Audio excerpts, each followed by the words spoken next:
心里都一定有一些热，一碰就破，眼中冷漠。我消失，你是否会记得，有一个我默默爱过？分开很久还是逃不过，跟着附和，悲伤难过。站在属于自己的角落，成为过客，没人心疼我。明知道你的签名写的不是为了我，而我却自欺欺人的对号入座。再怎么痛，再怎么难过和失落，思念和失望交错，最后也一句话没说。再说了晚安以后，再没联系过，从此以后我们各自流浪漂泊。海誓山盟升起了璀璨的烟火，一瞬而过后，世界换了一种颜色。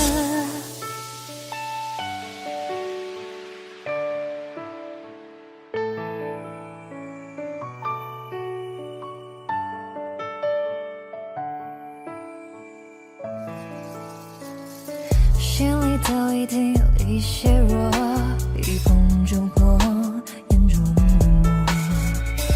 我消失，你是否会记得，有一个我默默爱过？分开很久还是逃不过，跟着附和，悲伤难过。站在属于自己的角落，成为过客，没人心疼我。明知道你的签名写的不是为了我，而我却自欺欺人的对号入座。再怎么痛，再怎么难过和失落，思念和失望交错，最后也一句话没说。再说了晚安以后，再没联系过，从此以后我们各自流浪漂泊。海誓山盟升起了璀璨的烟火，一瞬而过后，世界换了一种颜色。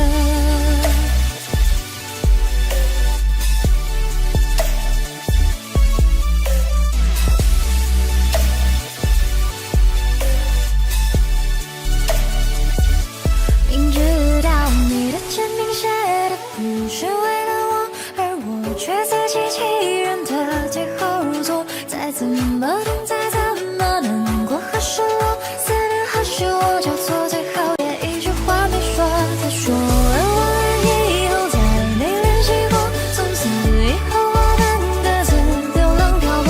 海誓山盟升起了璀璨的烟火，一瞬而过后，世界换了一种颜色。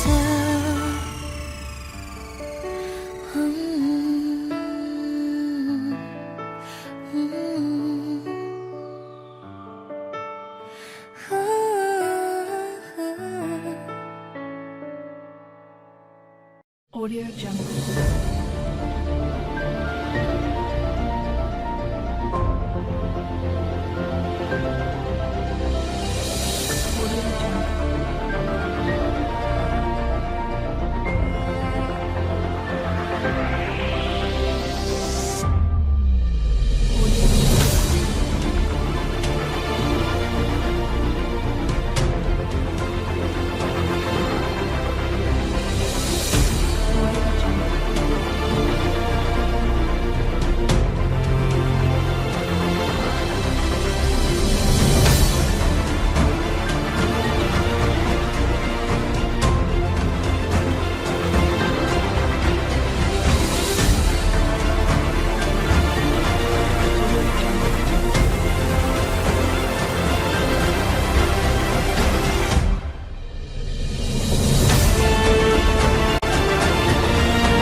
Tabs on things. That's what people do. She came to see me on my birthday, but I bought her gifts. I've been a judge. What year was that? Oh, gosh. That was what? Do you remember? 92, I believe, Your Honor. Okay. And then somehow you reconnected. I assume you both had lives in between 1992 and 2022. When did you reconnect? In April of 2021. How? Well, he was looking for me, so... He was looking for you? He emailed my best friend. He emailed her business and asked her, well, gave her his number and asked that I call him. So far correct? Yes, Your Honor. So you were interested in seeing her again. In that 30-year period, did either of you have other people in your lives, have children, marry? Yes. You did? Yes. Okay, how long were you married? I was married for 10 years. Have any kids? Yes, 2 kids. And you, sir? 11 years. And have any children? 1 child, yes. Both divorced? Yes. Okay, that could have made an interesting love story, but didn't happen. Okay, so you wanted to reconnect with her. You got in touch with a friend of hers through a business number, and you called him? Yes, I did. And that was in April of 2021? Yes. Where did you live at the time? Detroit, Michigan. And you, sir? Colton, California. When was the first time you actually saw each other? April of 2021. You live in Michigan. Yes. But you have a child who lives in California. I do. How old is that child? 21. Male or female? Male. And where does he live now? With his dad. When you come down to see him, where do you stay? In the past, sometimes I would stay with his dad, and sometimes I would stay in a hotel. So when you visit him, you either stayed with his father or your ex-husband? Yes. Or stayed in a hotel? Yes. Depending upon the circumstance. Most of the time, did you stay at the house with his father, or most of the time in a hotel? Most of the time, in the past, I stayed in the house with his father. And is this his father's only child as well? We have 2 children together. 2 children. Where's the other child? She's in Chicago, Illinois. How old is she? 26. So you see her less frequently than you see your son? I probably see them about the same.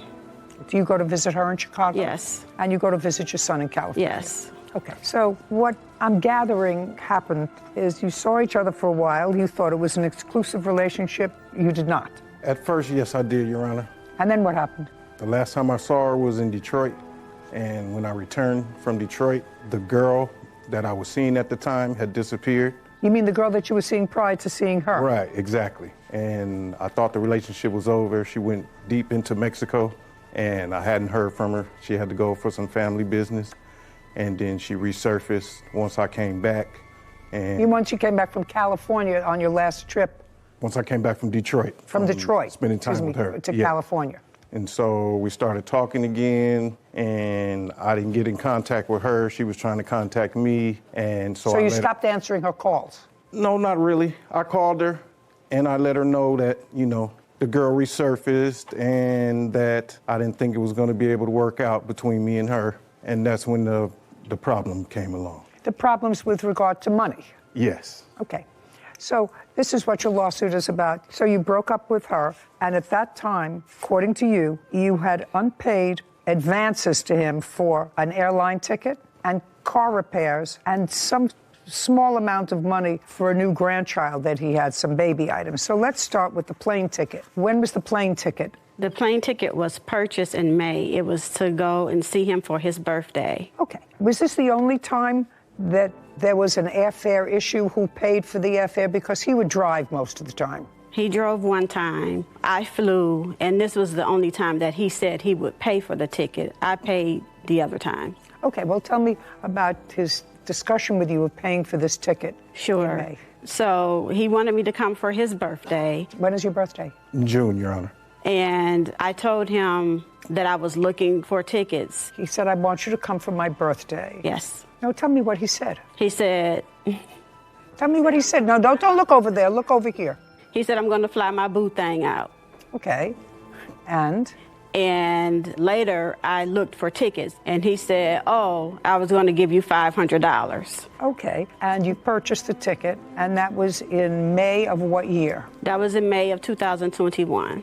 We agreed that I would put the ticket on my credit card. And when you got to his home in California, did he give you the $500? He did not give me the $500. When did you ask him for it again? I didn't ask him for it while I was there. And then? And then when I was back home, he told me that he was going to take care of it. He said he was trying to get his money together to come to Detroit. and he was crunching numbers. And No, I'm talking about the airline ticket. Right. Then he said, I need to give that money to you this week, right? And I told him I had made a payment on a credit card and he could have more time. And so he said he would take care of it. He said, I'll take care of it when I'm there the 1st of August. Did he come the 1st of August? He came in August, yes. Okay. And what happened in August? He came in August. We was there. We did not have any discussion about money until he told me that his account was compromised and somebody owed him some money and didn't give him the money. And so that's when he asked for the other loan amount. For the other amount of money? You mean he was in Michigan when he asked for more money? Yes. Well, when he asked for any money. You had Correct. never given him money before. Correct. Tell me about it. So he sent me a text message and he asked if I could go to the credit union and take out a loan for him. I'd like to see that. Sure. Please, if it was in a text message.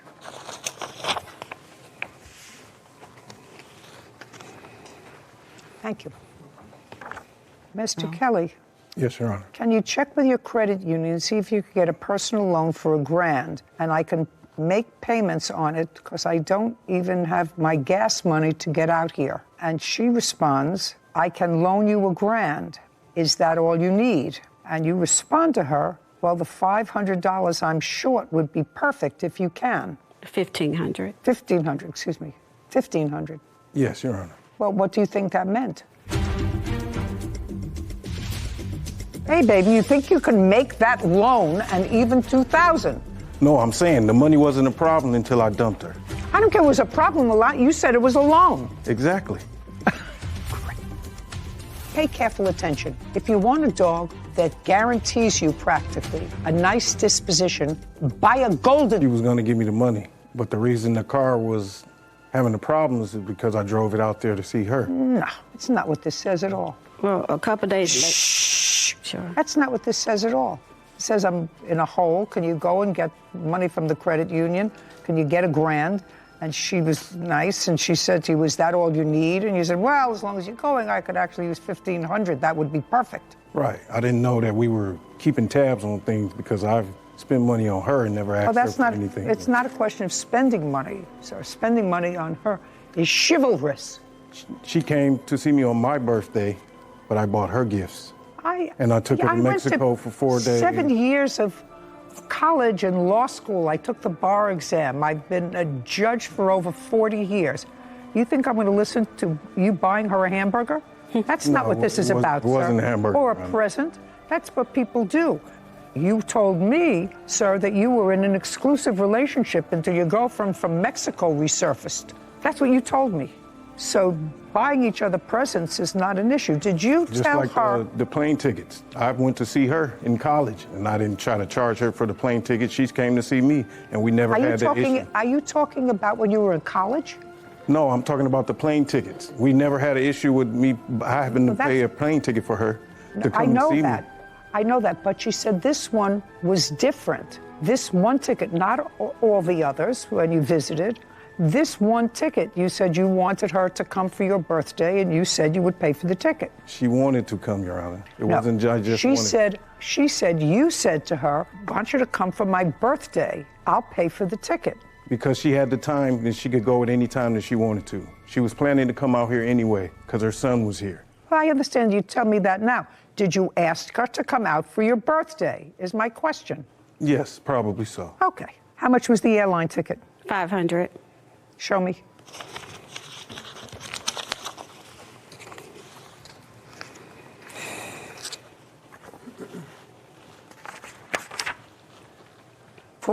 $446.80. But with bags, it was $500. I don't care about the bags. Okay. Now, I want you to tell me about these baby items. That's the last thing on your menu. But we didn't finish with the other. We finished with it. But he asked me for an additional $500 after that $1,500. 2 days later, I have that here too. I'd like to see it, please.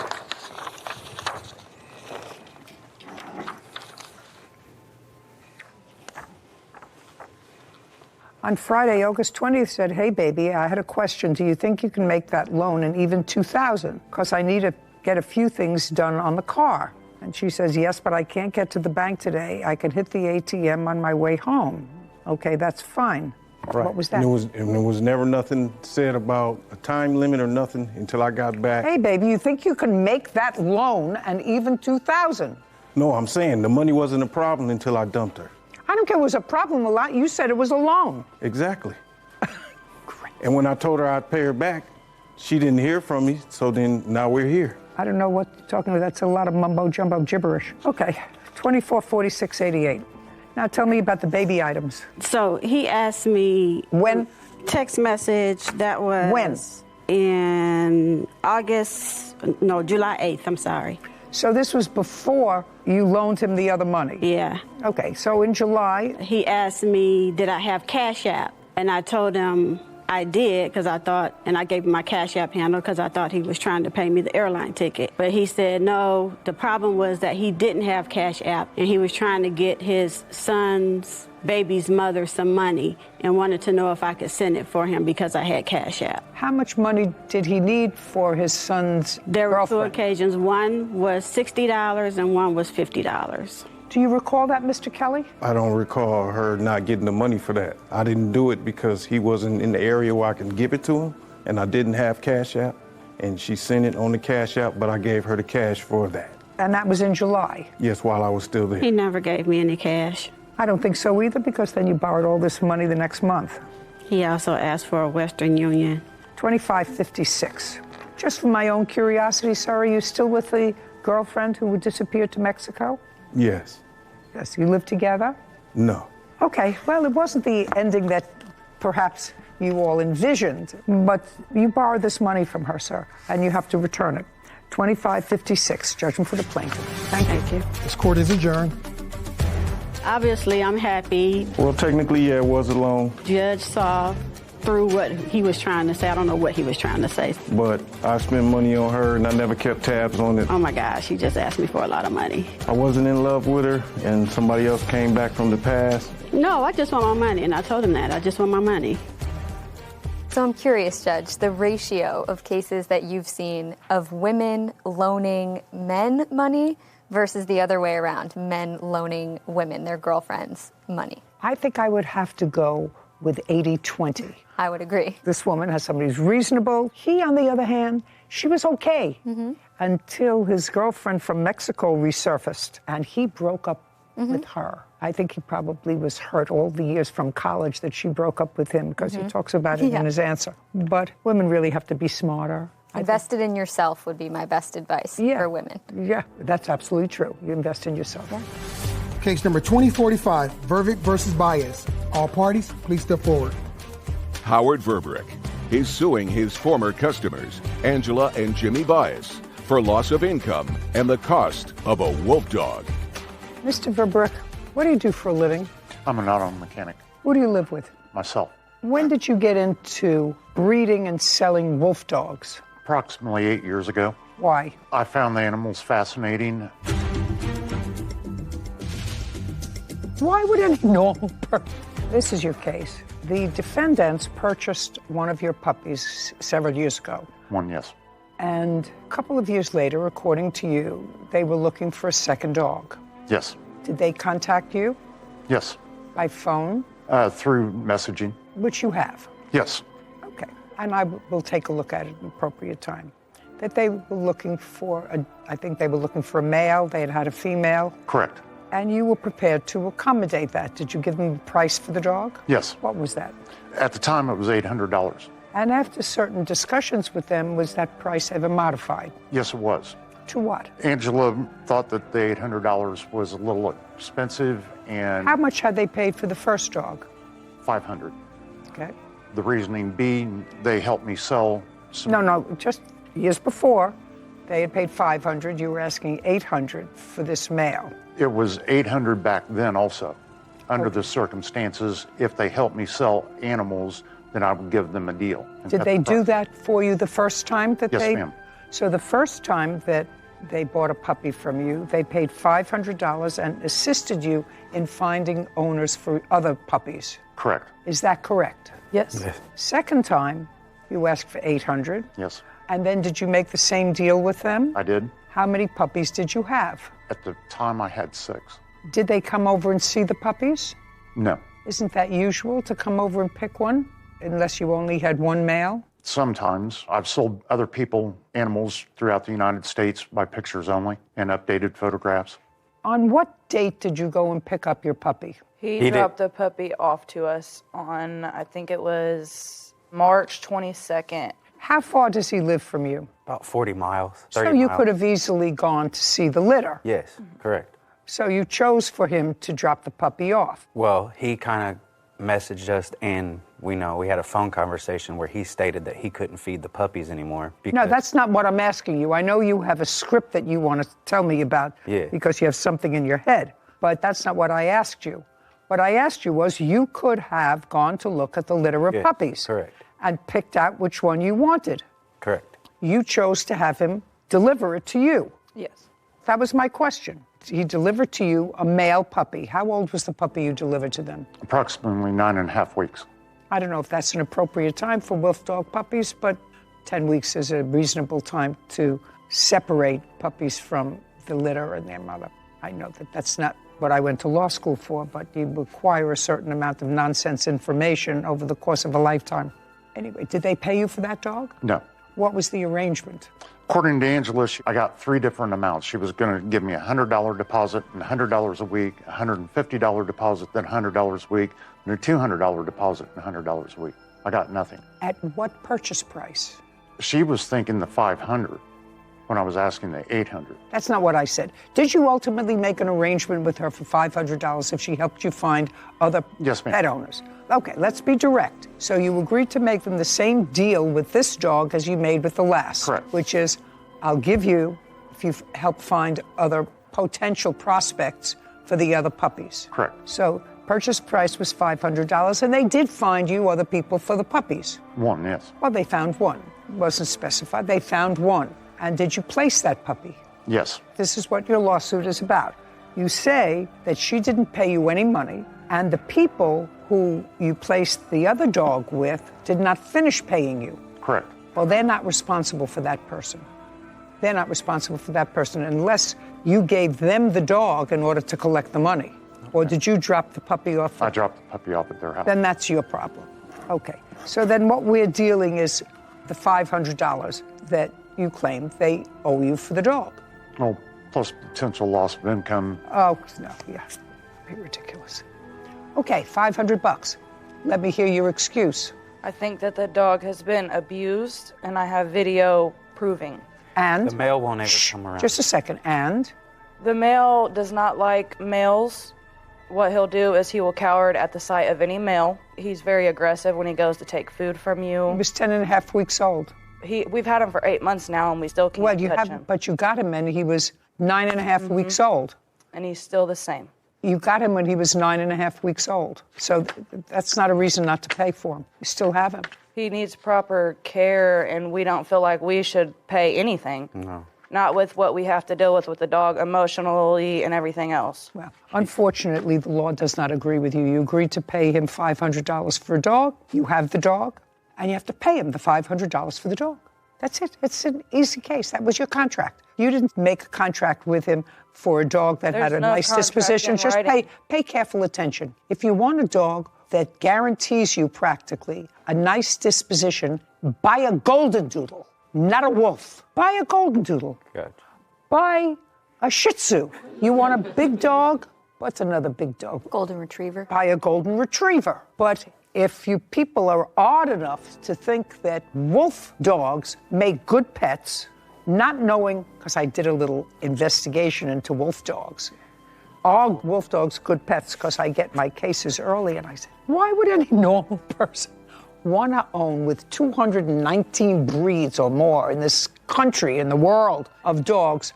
Why would you take a dog that is in part, and you don't know what part, wild wolf? Why would you do that? If your animal is aggressive, go look at its history. Because sometimes they'll grow up to be friendly, nice dogs, like the first one you had. The first one I have is very well with our kids. You know, this one, I'm going back to my wolf roots.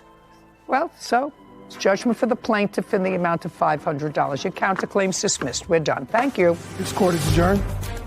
We more or less rescued this dog. The dog had no issues before. He cowers down to any side of a male. That's just a totally false statement. It's to the point where he's got to get a trainer. I hope that it is taken care of, and if they don't want the animal, I'd be glad to take it. I found out that the rent hadn't been paid. So that. Thank you. You're welcome. Mr. Moss, prior to leasing an apartment with the defendant, had you known each other? Sort of. Tell me a sort of. So we met one time about a year prior.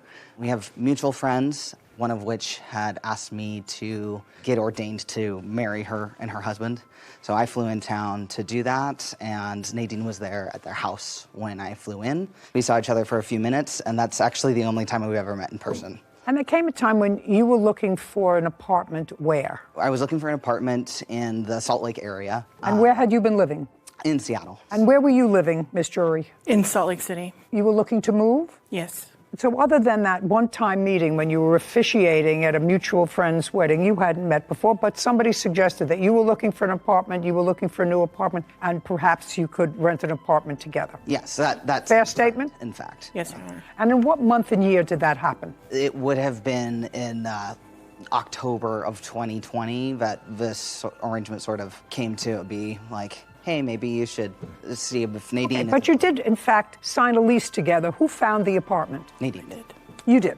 Prior to signing the lease, Mr. Moss, had you seen the apartment? No. No is the answer. Did you ever see the apartment, other than videos or photographs of it? No, I never saw Prior to signing the lease? Correct. Also correct? Correct.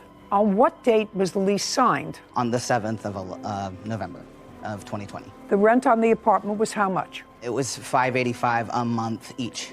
$1,170, Your Honor. So $585 per month each. You both signed it on the same day. Did you move in? I did. On what date? November 8th. And you were still in Seattle? Correct. Did you ever move into the apartment? Never. Okay, and that is also correct? Correct. Because for whatever reason you decided to stay in Seattle? Correct. Is that work-related or socially? Social. And then you contacted her and told her that you weren't intending to move in. Correct. But that you would continue to pay your half of the rent. That also correct? Correct, Your Honor. And you were making a direct deposit to the account to pay the rent? Yeah, it was an automatic payment from my account to the rental. To the rental office? Yes, to the rental office. Then you came to find that Miss Drury had stopped paying her portion of the rent. When did you stop making payments on your portion of the rent? In January. So you paid either full or partial for November because you moved in on the 8th, and you paid December's rent. Correct. And you stopped paying rent in January. Why? I lost my job in December of 2020. So I'm going to outline now what this case is about. Yes. Mr. Moss continued paying his half of the rent until you found a roommate. Correct. And you found a roommate when? I believe I found him in February, and he moved in the month of March and started paying his half of the rent. So you didn't pay rent January or February? Correct. 2 months? Correct. And you had no work? Correct. When you found out that the rent wasn't being paid, according to you, in order to not impact your credit, you spoke to her. She said, I don't have a job. You said, I can help you out. I'll send you money. Mm-hmm. Is that generally what happened? Then I'll get into... That's generally what happened, but there is a little more detail to it. I'm going to let you get to the details. All right. And you want that money back. The money that you advanced her in her time of need, which was how much in total? The total is $3,360. She did at some point pay me $300 back, so the amount I am seeking is $3,060. Okay. Are those figures accurate? Yes. And he gave you that money, not because you were good friends, because you were a relative. He had met you one time. Right. And he had, in fact, said to you, I will continue to pay my rent, even though I know you from hole in the wall. I will continue because I signed this lease until you find someone to get me off the lease. That's correct, Your Honor. And your defense, it seems to me, to this action is that he was really trying to scam the government by depleting his bank account so he could collect food stamps or whatever. No. And as a result of that, because he wasn't being honest with the government, you shouldn't have to pay him back. I just want to know if that's what I'm reading correctly. There was never an agreement to pay back. That's a different story. I'm going to read this over because, you know, I'm getting elderly, and I may not have recalled exactly what you said in your answer. It doesn't say that here. It says several months later, it's after you found a new roommate, Emmett randomly reached out to me saying that I owed him money and demanded that I take out a personal loan to pay it. I refused. Emmett has some nerve. Not only did he break the lease, well, what difference does that make to you? He still was paying his half of the rent. So now you had a whole apartment by yourself and he was paying the rent, right? So why does he have some nerve? But he took advantage of me and used me to scam the system. So that's what I understand your defense is. It is. I have video evidence, Your Honor. Video of what? Of Emmett. Of Emmett what? Of Emmett explaining why he was trying to get on assistance and how he was like, it's fine for you to pay rent with this money because I'm trying to empty my bank account so that I can get on food stamps. It is true. Okay, just a second. Just a second. Let's say that's true. He's going, I'm just trying to, shh. I furnished the down payment for the car. Okay, so you bought 2 cars. No, just one. I didn't have a vehicle at the time. Oh, you know, I'm not believing you, sir. I'm really not. I'm just trying to get your mindset. I hate people who scam the system. But you got this money from him. And your defense is that he was trying to scam somebody else, so you shouldn't really have to pay him back, even though it was his money. It was his money. It was his money that he took out of his bank and gave to you. Right. For no reason. That I never agreed to pay back for a lease that he was legally on. He's responsible for that rent money no matter what. You mean so you get to live there free? No, Well, just a second. So you get to live there free. If he paid for it for the months that you didn't, you got to live there free. He wasn't even living there. It's not as if he was living there and you didn't get to live there free. You lived there alone. And he was paying the rent. Yes. Well, why do you think you're not responsible for that once you get back on your feet? We never talked about a repayment. No. That's not. Okay. Now, we definitely talked about repayment. Now, I want you to explain to me and be very careful because, I've been in this system a very long time. So I know about social services and I know about the system and I know about welfare and I know about food stamps. I know all about that. So you contact her. Yes. And she tells you she lost her job. Yes. Let's pick it up from there. Okay. So I found out through the payment portal that she hadn't paid rent. Yeah, we're past that. Okay. We're I past contacted that. her about that. Well, there was. Don't look up. Apologies. I sent her money that night. No. You contacted the portal, and then you had to have had a conversation with her. Right. To tell the truth, you don't have to have a good memory. Let's start with you contacted the portal, and you found out she hadn't been paying her rent. That was in January. Correct. January the 2nd. And January, she hadn't paid rent, and you called her, and she said to you... She said to me that she didn't have money to pay, which I was aware of because she had previously told me that she I was aware that she had lost her job. Just a second. How did you become aware that she had lost her job? Because we were friendly with each other. We were talking several times a week via Facebook Messenger. Fine. You knew that she lost her job. Yes. And I assume you knew if she lost her job and you were speaking several times a week. Let's be very careful. This isn't just calling the pay portal and finding out that this stranger who you met once wasn't paying her rent. You were speaking and you knew that she had fallen on difficult times. And? I did. I didn't... Don't go up here. Right here. I didn't know that she wasn't going to pay rent on time. No, just a second. You didn't know what? On the 2nd was when I found out that the rent hadn't been paid. On the 2nd of January? The 2nd of January. Just look at me. On the 2nd of January, you found out the rent hadn't been paid. What did you do? So I called Nadine to ask about it, and you told me that she didn't have the money. And so I said, okay, I have these extra funds because I, at the time, was also unemployed. I had been taking payments, unemployment payments, and then the COVID payment. And what? The extra payments for COVID on top of unemployment, because this was 2020. Welcome to Inflation 101. Right. So all of my payments had been late and had come in a lump sum. So that is why I had extra So your money. unemployment and your COVID funds came in one lump sum. Correct. And I want you to think very, very carefully. And you're living where, sir? Seattle. With whom? At the time, I was seeking a roommate.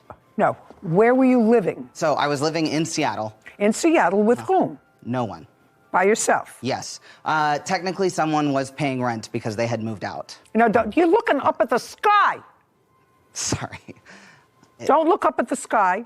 So somebody had moved out of their apartment. Yeah. Which had been prepaid in rent. Yes. So you were living there rent-free. No. This was my apartment that I'd lived in for 3 years. And someone else had moved in and then moved out. And they broke the lease, not me. They broke the lease, but they paid the rent. Correct. They paid their half. I was still paying my half of rent. I never defaulted on my rental payments in Seattle ever.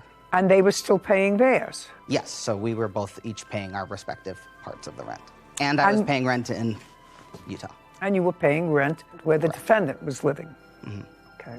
So I want you to think very carefully. When you got your unemployment and your extra COVID money in a lump sum, how much did you get? What? No, don't look over there. You know exactly how much you got. Yeah. You don't have to think about it. Just give me a number. $10,000. Well, that should last you for a little bit. And you got $10,000 on what date? I don't remember. Month? It would have been in November. Okay, so now she's run out of funds, and you say to her, go ahead. By the time we get to January, I do not have $10,000. I have much less because of other circumstances. Like what? Like needing to purchase a car for the girlfriend that I stayed in town. A car? Yes. What else? Rental payments. That's it. Nothing. You bought your girlfriend a car? I did. Her car that she had was a beater, and it was unsafe. I don't care. What about your car? I did use a down. I furnished the down payment for the car. Okay, so you bought 2 cars? No, just one. I didn't have a vehicle at the time. Oh, I'm not believing you, sir. I'm really not buying this whole story. You're living by yourself with a roommate. The roommate moves out. Your girlfriend had a terrible car. You don't live with the girlfriend. Don't. But you bought her a car. You didn't have a car, but you bought her a car. I had, if we need to back it up, I had given up my car in a bankruptcy earlier in the year because of... In whose bankruptcy? My bankruptcy. Your bankruptcy. That is why I didn't have a car. It's getting better all the time. Okie dokie. It was an interesting year. That doesn't mean you don't owe money. It just means I have to know the characters that I'm dealing with. I understand, Your Honor. Okay. While you were going to the program, which you said it was in person, were you getting any government assistance that was connected to this trade school? So now you've got much less money from the $10,000. You bought your girlfriend a car, you had to pay her rent, you paid your own rent, you had other things from bankruptcies that you had before, so you have a little bit of money left in the bank. Yes. Go ahead. So don't look over there, right here. No, that evening of the 2nd, I paid Nadine a total of $710, enough to cover the rent of $585. Any fees it would cost her to go and withdraw that money from the bank. And she also asked for extra money for groceries. Just a second. You acknowledge a $3,000 amount of money that he gave you. Am I right? Yes. Yes. You say that's correct. That includes the money that he's saying that he spent on rent, that he gave me for rent, and he's also asking for his deposit. I am asking for my deposit. The deposit for the apartment back. Okay, well, he's entitled to that. You have a new roommate who I'm sure you got a deposit from. She chose to not. And if you didn't? Collect a deposit from the roommate. Well, that's her problem because she's going to get the deposit back. Yeah. Okay, well, that's reasonable. She's going to get the deposit back when she leaves. When you leave, if you leave the place in good condition, he was never living there, so if you don't leave it in good condition, then it's on you. I want to know about this video that she wants me to look at, where you tell her some sort of a scheme you have to get more money from the government. It wasn't a scheme. Why don't you tell me about it? So far, we got $10,000 that was supposed to last you for 6 months, and you blew it on a car for your girlfriend. And so you may not call it a scheme. I want you to tell me why you had to have a zero bank account. I didn't have to have a zero bank account. A more limited access to money. What were you applying for, sir? So... Not so up here, so here. Okay. I was applying for a program to go into the trades. So it was like a work-study program, like electrician, plumber, that sort of thing. And Again, I didn't have a job, and unemployment had completely stopped. And as far How many years did you collect unemployment? It was less than 1 year. How many years had you worked? How many years have I worked? Yeah. I've been working since I was 16. So Well, it's I'm been surprised 14. the unemployment totally ran out because they kept extending unemployment. People were on unemployment for years during COVID. When they cut me off December of 2020, they did not reestablish my claim. I kept applying and it was denied. So I don't know why, but it was. What kind of work do you do now? I work for customer service. Okay. And the trade school that you wanted to go to was to prepare you for what? To be an electrician was what I wanted to do. An electrician? Yes. And was this an online program? No, this was in person. Where? It was in Seattle. And how much did they give you to go to that program? They didn't give me money to go to the program, but the program was free of charge. Okay. So the government paid the tuition? I believe that Well, somebody pays the tuition, sir. Yeah. So the government pays the tuition. Mm-hmm. And while you were going to the program, which you said it was in person, how were you supporting yourself? So, were you getting any government assistance that was connected to this trade school? That's either a yes or a no. Yes, I applied for food stamps and got food stamps. That is what I got. So you applied for some sort of assistance while you were going to this trade school, which you're not practicing now, and you're not an electrician. That is correct. And in order to apply for food stamps, you have to have a certain amount of money is the maximum you can have in your bank. That is correct. Okay. So that's the fraud you're talking about. That's why he gave you the money. Yes, ma'am. Okay. I mean, just a second. I also gave her the money because she was going to need the money for rent. Like, it was one of those situations where it was mutually beneficial for me to give her the money, but it wasn't. You're looking up at the sky. I understand what happened. So I wasn't going to have any way to support myself. I needed something to. The $2,000 was going to cover the rent for my place and my place in Seattle and my place in Utah, and then I wasn't going to have anything left. I understand that it became mutually beneficial for you to advance her the money so that your bank account would have less in it so that you could receive assistance and also get free tuition at a trade school that you didn't use. My intention was to use it, and I changed my decision later. Do you think the trade school charged the government once you enrolled in it? Yes. Yes, of course they did. And you know how much the tuition was in the trade school? Yes, you have to know. No, it was free to you, but it wasn't free to the government. Right, the government pays. $1,500 was what I was made to understand. Baloney. You people really somehow deserve each other, but you owe him $3,000. Madam, judgment for the plaintiff. We're done. This court is adjourned.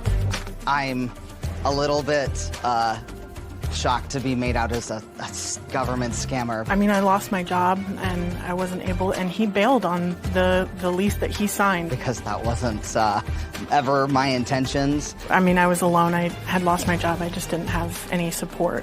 Definitely careful about getting money from the government. Just glad it's done. Glad I don't ever have to see him again. Haven't had to do that since this whole situation, and I intend to keep it that way.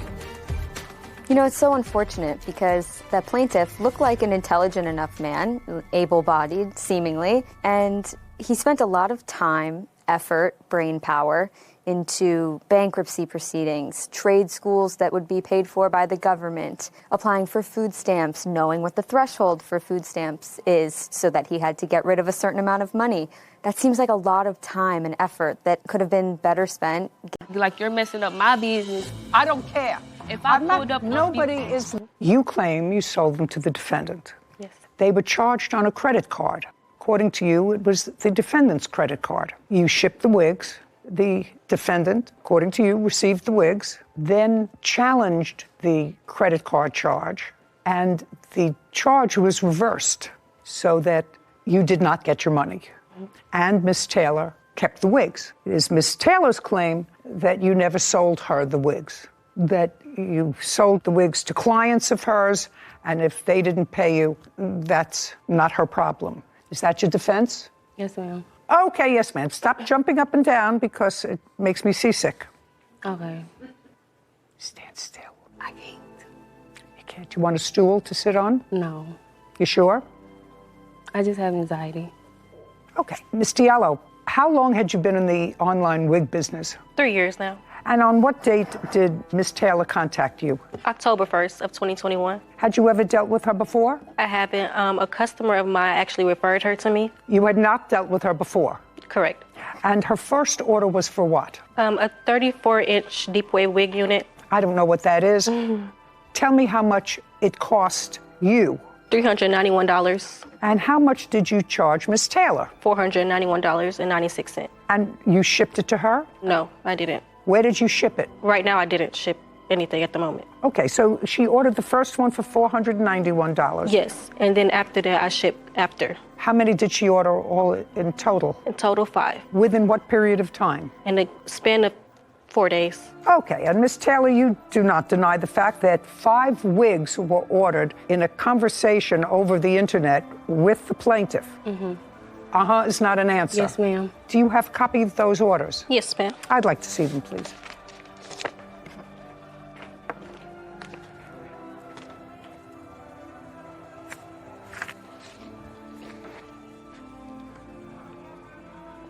Who's Joyce? One of my clients. Your Honor, that's her. Shh. Do you have a MasterCard? No, ma'am. Did you ever? No, ma'am. Do you have any credit card? Yes, ma'am. How long has Joyce been a client of yours? Probably about a year. When you say she's a client of yours, she comes to your salon? Yes. You have a my salon? Apartment. No, I have to do my hair out of my apartment. So she comes to your apartment? Yes, ma'am. And how do you know when she wants to come for an appointment? She'll text me. She'll DM me. Okay, so she texts you, which means she texts you from a phone. Right. Which means that you have your phone, which shows her text messages. Not. What do you mean, not? If she texts you for an appointment, then you know how to contact her. Yeah. And she knows how to contact you. I want to see that. I want to call her. I don't have that phone anymore. Get it. You have to understand where I'm going. Do you understand? Yes. Yes, you understand where I'm going. Who is that? My boyfriend. Your boyfriend. What does he have to do with this? Because he was at the house when her and someone else came to the door. I don't care. Okay. If I were coming to court today and I knew that there was going to be a certain amount of proof that involved some person who is named Joyce, and order confirmation email was sent to Joyce at your email address. Right. Right. And Joyce is somebody who was a client of yours for a year, not too long ago, who's no longer a client of yours. Not isn't an answer. Yes is an answer. Ma'am. But you can't give me her number to call because you lost your phone. Yes. And she blocked me after I start asking her about the dispute. Well, just a second. Well, that's 2 different things. You see, if she may have blocked your number, she won't block my number. That's not what you told me. You told me you don't have that phone anymore. I don't. Well, and she blocked me. How do I know that? Her. I don't know. How do I know that? Did. Yeah, right. Okay. Dora Dynasty, is that your? Yes, that's my business. That's your business. Well, these wigs were sent to Dora Dynasty. Right. Right, I know right. And who is? A client. And is still your client? No. No. Okay, you seem to be having a lot of trouble in your business. How? Yeah. I've been having this trouble ever since the wigs have got delivered, and she hit me about a dispute. Let me explain something to you. You purchased the wigs based upon her conversation. I got them to my house. Just pay careful attention to me. They were all delivered to you. Right. That means you bought them. If somebody stiffed you, that's not her problem. But according to her, and you acknowledge that she sent you 5 wigs, and the is not an answer. Do you understand? You following me? Okay. What was the total value of her purchase? $21.96. And can I see the reversal of that charge on your credit card? Yes, ma'am. Now, at some point, your credit card was charged. At some point, your credit card was charged. That's either a yes or a no. No. Whose credit card was charged? My client's. Which client? I'm not sure. Whichever wig she said was disputed. You said in your answer you kept all the wigs. No, I didn't. I didn't keep all the wigs. They got delivered to my house. 2 of them I installed, and the rest they picked up. The wigs got shipped directly to my salon. The wig shipped to my apartment because I was going to do their hair. I told them about the vendor. Are you trying to tell me that despite the records that she has, that you were the contact person on all of this. Right. Nobody else. Right. Just you. Right. That you gave these wigs to somebody else. They to 4 other paid for people. 'em. They paid who? They paid her. They paid for the wigs and they got them shipped to my house. Were 4 different people charged for the wigs? Yes. 4 different people? Yes. She did 5 different transactions. Are you telling me that the 5 different transactions were all her? All her. That makes my life easy. So what you're saying to me, she charged it on 5 different cards. Yes. No idea. But she is all of those people. All of them. How? I'd like to see it. Please.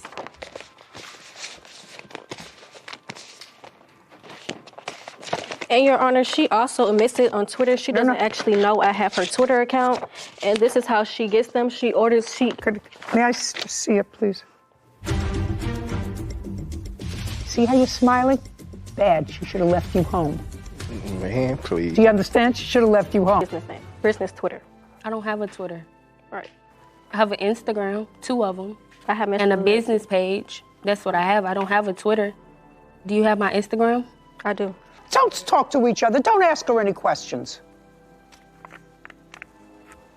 That's so interesting. What? From Dora Salon, is that it? Or Dora Salon? Yes, ma'am. No. I have her LLC. Just a second. Yeah. Can I see that? Yes. Yeah. It's Dora Dynasty. And here's her LLC, so it matches. I'd like to see it. And here you go as well. Well, this is from Beauty at... No. What do you mean, no? No, my business name is Dora Dynasty. Yeah. Dora Salon One Beauty, Dora Dynasty LLC, Dora's Dynasty. Right. And about the same time, the tweet is over 2,000 in wigs. I'll smack those. And then on the 13th, you write, my wigs come tomorrow.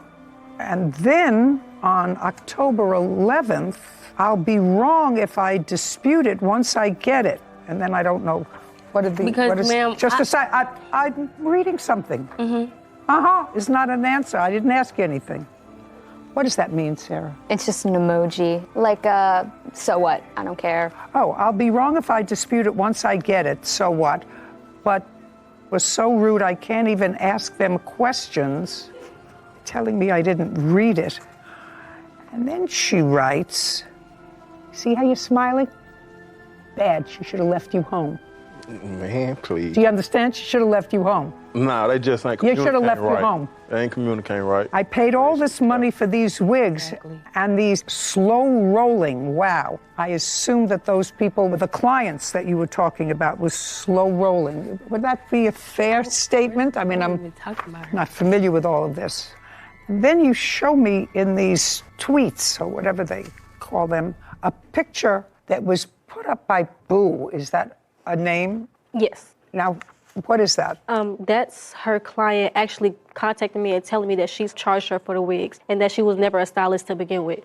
How did I upcharge the fee when they paid for it themselves? Nobody hears you, madam. Okay, so you acknowledge you got them. Your statement is you no longer have them. She didn't make a deal with you. She made a deal with 4 other phantom clients, 2 of whom either you lost your phone, the dog ate your phone, you don't have the number anymore, you don't have the contact anymore, but we don't know how to get in touch with him. And then there was somebody that actually was wearing one of the wigs that she didn't get paid for, that she got from you. That's not true. Could I see the invoice and the chargeback, please? Yes. Still not a good look from you. Well, well. Yeah, not a good look. It's funny because it's not true. Not a good look. You the boyfriend? Yeah. Stand up for a minute. Just have a couple of questions. Tell me your name. Braylon, right? What do you do for a living? I'm a barber. Do you live together? Yes. How long have you lived together? Going on a year. So you were living with her when these wigs were delivered? Yeah. Yes. Yes. Be an answer. Were you there when she opened the wigs? One wig she had to put together for a client. Then she opened, she told me she was doing, I know her. I don't be in no business like that. So the answer is you were only there when one wig was delivered? I was only there when she opened one wig. When she opened one. And I took her to go pick up a wig from her. Did you drive her there? Yeah. Did you go in with her? No. She came outside. She walked across the street and got it. Don't speak. Don't speak. She walked across the street and got it. From her, yeah. Downtown. Your Honor, she was actually driving. Do you work out of the apartment as well? No. You work out of a shop? Yes. Are you ever there when your girlfriend is working on clients in your house, in your apartment? Yeah, I've been there. Often? Not really, I be gone. Working hours, I'm working. She work at the house, I'm working at the shop. How many rooms are in the place where you and the defendant live? At the time, we was in a two-bedroom apartment. And who was there, just the two of you? No, we had a roommate. So you had one bedroom for yourselves, you had a roommate, and then there was a common area, kitchen, living room, right? Yes. Where did she conduct her salon business, in what room? What it would be like dining room area connected. In the dining. Yeah. And is that where she kept her equipment? Yes. Is that where she kept her materials? Yes. How many wigs did you see in that dining room area at any one time during the time you were living there? Maybe one she was working on the door, two, maybe two at the most. You paid rent in the apartment? Did I pay rent? Nah. Did she pay rent? Yes. How much? It was like, what, $1,200? Don't ask her anything. $1,200. I don't pay the rent, $1,200. I don't pay it, so I don't know. Why don't you pay anything towards rent? I don't have to pay the rent if I pay the bills, I pay car notes, I pay different stuff. We 50-50. Well, if it's 50-50, then you would also pay part of the rent. Not if it add up to both our car notes, rent, which really be a little bit more. Okay, so you pay the other bills, she pays the rent. I moved in with her. I ain't lived there the whole time. I thought it'd only be like a year. She was already staying there. I moved in. With what did you pay the car note? With a check? No, I pay with either a car or my money. Your girlfriend, does she have a car? Does she have a car? Yes, it's a yes or a no. Not right now. She did. Did she? Yes. What kind of a car did she have? Chevrolet Sonic. And what happened to that car? It got, whatever, repoed. It was repossessed. They were scamming me on my insurance. Just a second. I didn't ask you anything. I'm asking your wist. When? Don't look at her.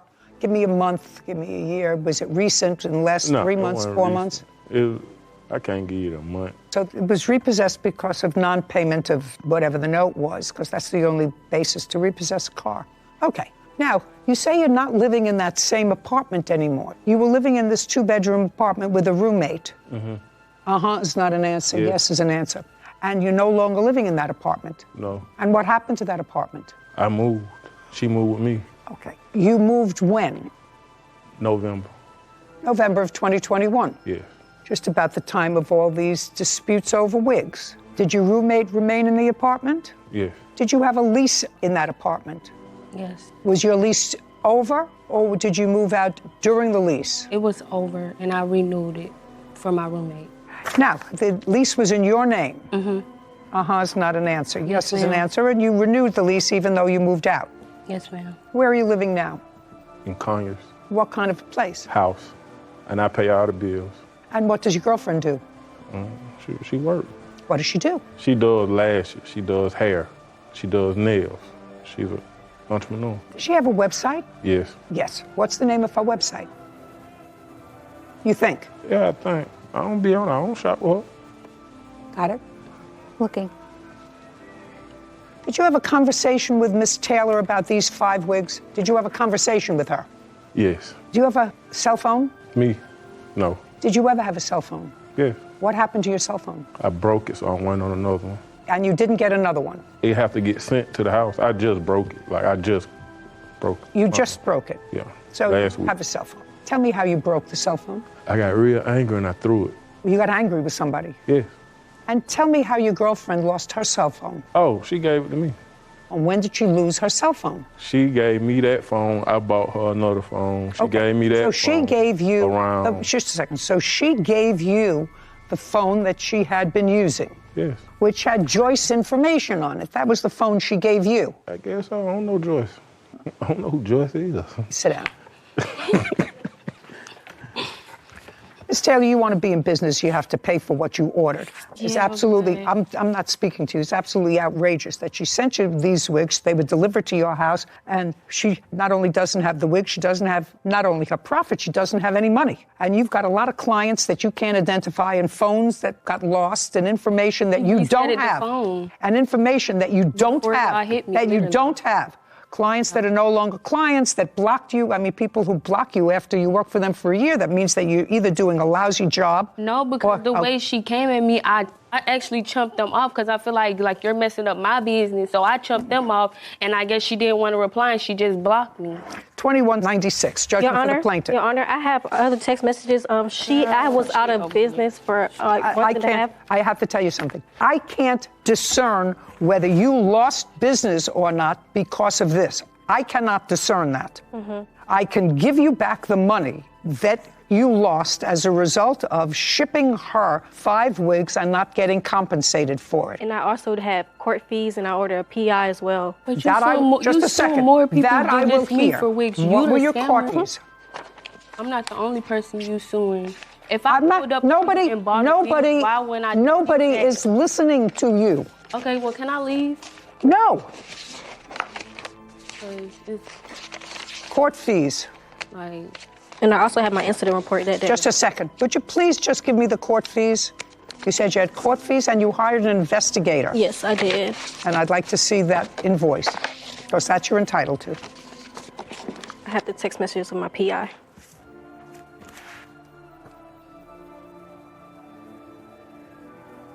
I don't know what this is. I don't know what this is that you're handing me. I asked you what the court fees were. I have my PI phone number. I didn't print out my court fees, but I do have my more. Do you have an invoice from the investigator that you say that you hired? Yes. And the work that they did? Yes, I have all the messages. I don't want messages. I need an invoice, a payment. I did a payment, $400, and we had the text message trying to find her, everything. Can I see it, please?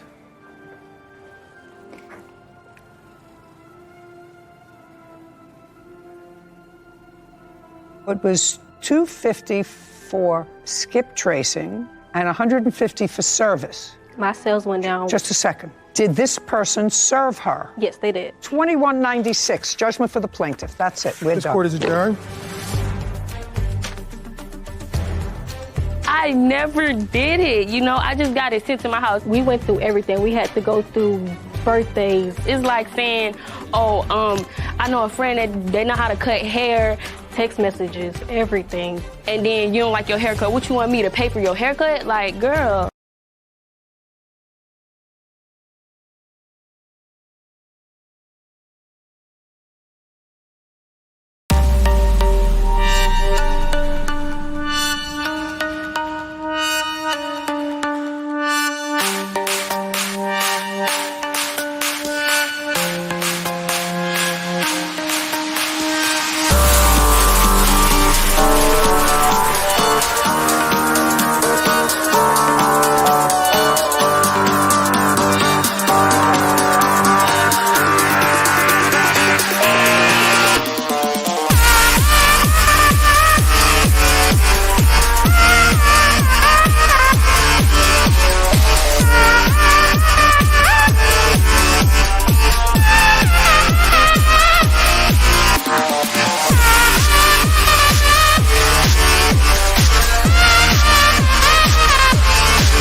Want to be done with her? No chance of. Miss Nelson, this is your sister. Yes. How old are you? I am 42. 43, almost 44. Oh, so are you the only two sisters? We have some half-sisters, but yes. But you're the only two full biological sisters. Now, there came a time, Miss Mehta, that you moved into your sister's home. Yes. Is this a home that you own? Yes, we built it. In what year did you move into her home? That would have been 2018. Who else lives in the house from your family? My disabled mother, my husband, and my child. So your mother lives there? Yes, I take care of my mom. Tell me why you moved into your sister's basement, Miss Mehta. In 2015, my oldest son was in a tornado, and suffered a severe brain injury. So when my sister Tiffany and her husband were looking for new houses, they offered to build an apartment in their basement so that we could live with them and get out of our mobile home. So when they built this house, it was built with the intention of us living in the basement. Is that correct? Yes, but for a year, because I do take care of my disabled mother, and the intention was for her to be in the basement eventually so that she doesn't have to use stairs. Was the original agreement with your sister that it would not be a permanent move, but one that would last for about a year? It was agreed that it was not a permanent. There was not a date set, though. Okay, but it was agreed it was not a permanent, and you Correct. did not have a written lease? Yes, we did. We do have a lease. You did? I'd like to see it. We had a month-to-month lease that I have as well. This is the current lease that subsides the other lease. Okay, initially a month-to-month lease, and what month and year did you have her sign? I have it right here. It's dated July 14th, 2018.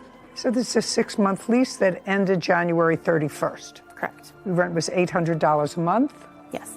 So this last lease was for your sister, her husband, and 2 children? Correct. I only ask that question because if my reading of your complaint was correct, you say that she moved her husband in without your consent. So when we first agreed to let her move in 2018, she was divorcing, and the agreement was that her and her 2 sons could move into the home. He had nowhere to go, and she wanted him to move in. So because In what year was that? That was still 2018. So that was still 2018? Yeah, so we let, All right, so we you let him live there. And since then you've signed different leases with her, with him on the property? Correct. Okay, so then you acquiesced to it. When you were in the apartment, did you have pets? I did, How many pets did you have? 4 dogs. But then subsequently, some had passed away, so at the end, we only had 2 dogs. Okay, well, at the signing of this lease, you had 6 pets, consisting of cats, dogs, and no other pets being allowed. Correct. And you agreed, regardless of ownership of the pets, agreed to restore the property to its original condition at your expense when you leave. Okay, good, because that's also part of what this is about, actually. Most of what this is about. Your Honor, they had 3 pets upon move out. They had just gotten a puppy, so they did have 3 pets and 2 cats upon move out. Doesn't matter. Anybody who has 6 pets, after 3 years, the carpet needs to be replaced. Yes, ma'am. Okay. Now, your sister began to move out when? In what month? She moved out on the 1st of February, 2022. Pursuant to your agreement? Correct. And it is your claim that she left the premises in condition that required you to spend close to $10,000 to put it back into shape? $6,500. Okay. For the basement damages. I'd like to see photographs of what it looked like because we know it was brand new when you moved in because the house was just Those are built. all... So we know that it's new. I also have photographs that I took the day we moved out. Okay. I'm going to give you these and then I'm going to look at yours. Okay. Okay, so there's no question you have to replace the carpeting. Right. You understand that. Did you replace the carpeting? No, I had not had any contact from her. Do you have the bill for the carpeting? I replaced 1 room already, and I have that, and then I have the estimate to replace the other carpet. Okay, I'll take a look at that.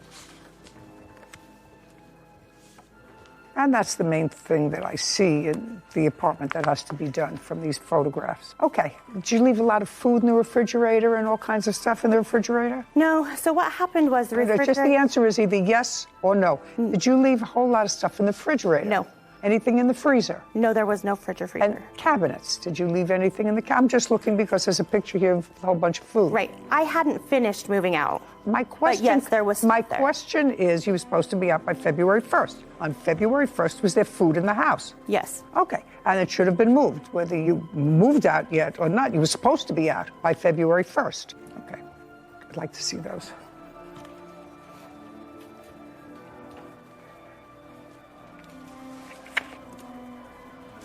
So you replaced the carpet in what room? One of the bedrooms, so my mom could move down there so she could not use stairs. Okay. Sarah, add these 2 figures and have them for me, please. And I don't know what this is a photograph of. So the bags that were left in the home, there was ice cream that was left in those bags, and it had leaked on my flooring, and we moved it outside.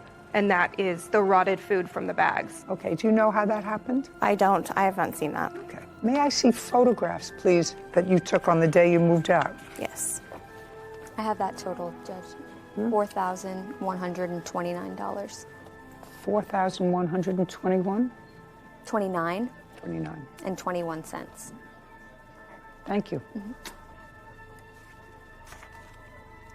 Is this after the carpet was taken out? Yes. Kevin, can I please see the photographs that she took?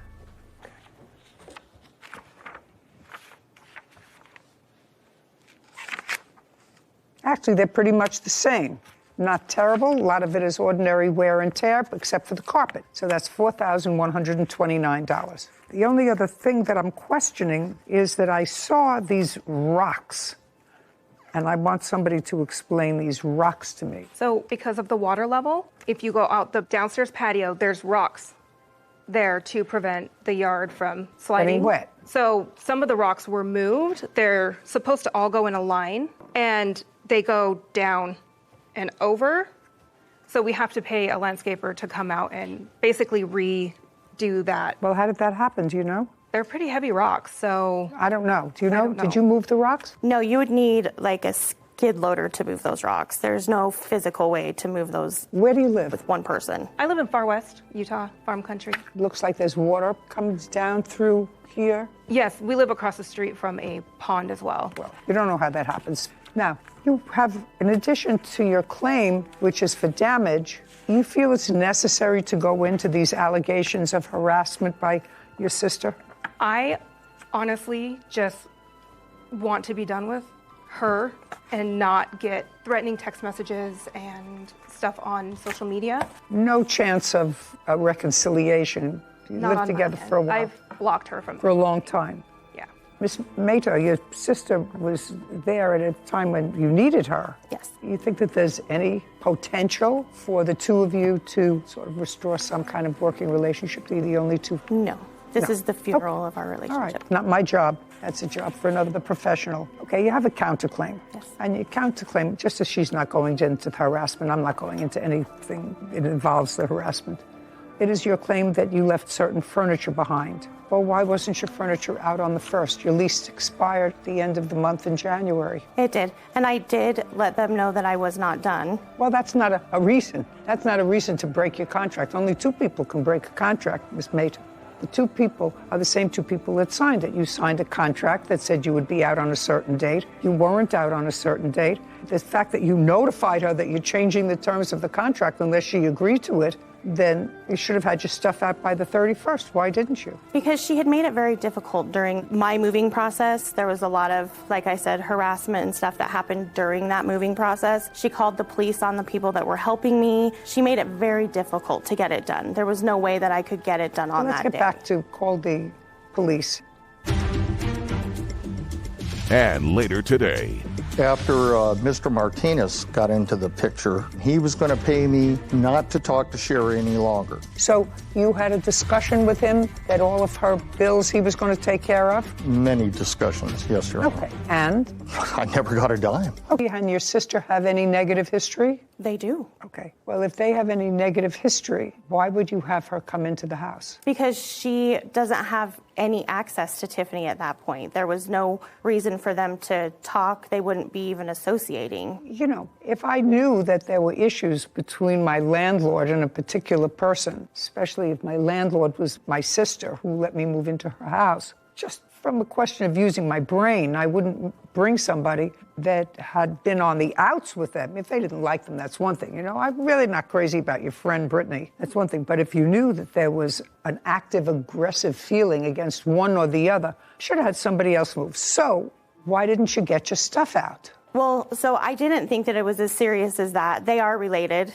If they're related and don't like each other, or the plaintiff doesn't like her, then that's even worse. Go ahead. Yeah, so she was my only help. I didn't have anybody to help me at that time. So. Then start doing it sooner. Go ahead. Yeah, that was the only reason. Miss Mehta, where was your husband? He was working. We were working during this whole time. Well, that's okay.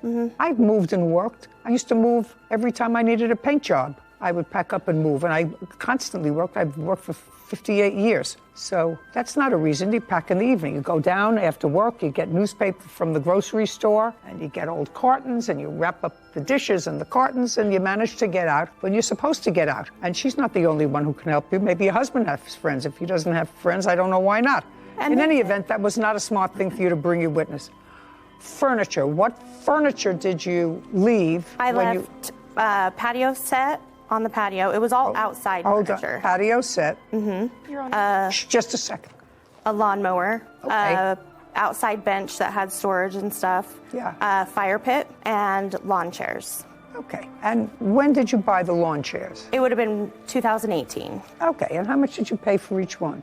They were $245 for the chaise lounges and $159 for the pool dining chairs. Okay. Are those chairs at your home? Yes. May I see them? Yes. There's 4 lawn chairs. There was never the long chair. Let me see what's in the home. I also had a cooler. Just a second. Don't bother me about a cooler. Are the lawn chairs still there? Yes. Great. You can go get them. Okay. With a marshal, not with her. What about the fire pit? Still there. You can pick up the fire pit. What about the lawnmower? Still there. Patio set? Still there. They have painted that purple. Painted back. Where are you living now? I have a house. Who are you living there with? With my husband and my sister-in-law. She's living with you? Mm-hmm. She's paying, it's not an answer, yes. Yes. She's paying you rent? No. Why not? My husband's mother, their mother passed away, and she needed to be closer to family, so she's just living with us as family. Okay. You're going to get all the property back that you say you left there. And you can do that within 5 days on notice to the plaintiff with a marshal. Just give him a copy of the order that we'll give you inside. Okay. With regard to the renovation of the house, she has to put the house in reasonable condition. Most of these other pictures demonstrate some wear and tear that you would have to do. Painting and plastering after 3.5 years, but the carpeting had to be replaced, $4,129. Judgment for the plaintiff. Thank you very much. We're finished. This court is adjourned. I'm happy with her decision. I just wanted to fix my basement and move on with my life. I mean, it is what it is. There's nothing to do. You know, I think we were both at fault. Go back home, fix my house, and honestly have nothing to do with her again. And if she had come and talked to me like a normal person, we could have figured this out without this. No, I'm completely done. I would like to not be inappropriate, but she's just not a good person. You know, I think that the two sisters had the best of intentions. Didn't you get that feeling? I did. From moving in and knowing you have a designated place at a time of need, that she was going to design the basement for you to live in, although not permanently, I thought it was going to go in a good direction. And I'm sure that the plaintiff's mother, who lives with her, is sad that she doesn't get to see her other daughter probably as frequently as she would like, because they live together in the same home, evidently, for a very long time. Yeah. Very bad. There's always collateral damage when people don't get along. True. Case number 2039, Mormon versus Strauss. All parties, please step forward. Derek Mormon is suing his former friend, Sherry Strauss, for car repairs and harassment. Mr. Mormon, the defendant was a friend of yours. Yes, ma'am. A casual friend, a romantic friend? Maybe both, you know, a casual romantic friend. How long do you know her? 14 years at least, probably closer to 15, yeah. Were you ever together as a couple? No, ma'am.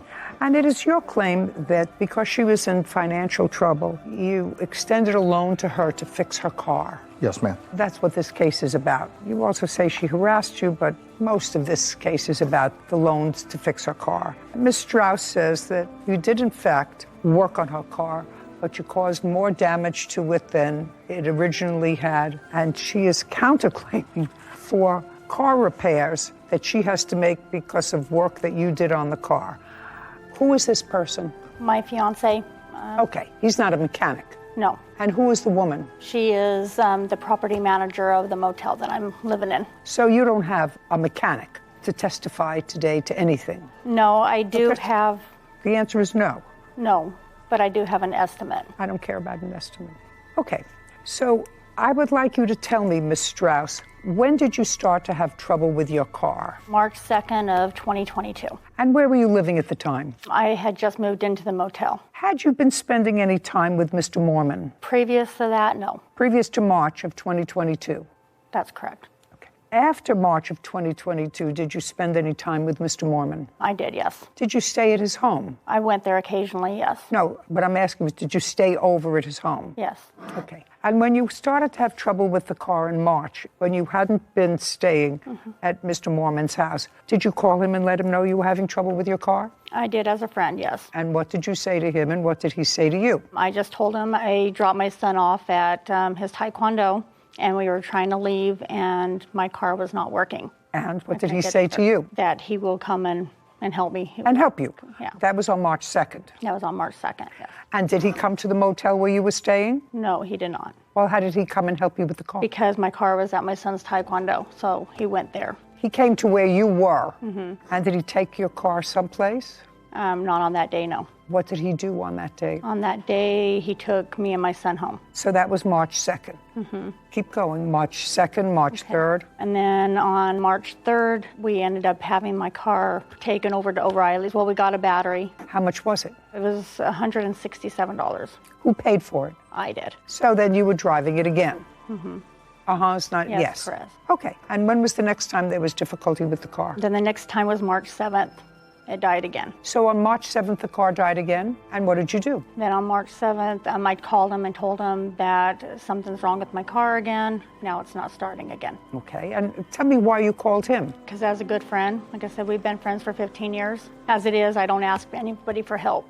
I usually try to do everything on my own. But, Okay, so you called him and said the car died again? Yep, but he had made it known that he was knowledgeable about cars, so I figured that maybe he would know what was going on. You know who else is knowledgeable?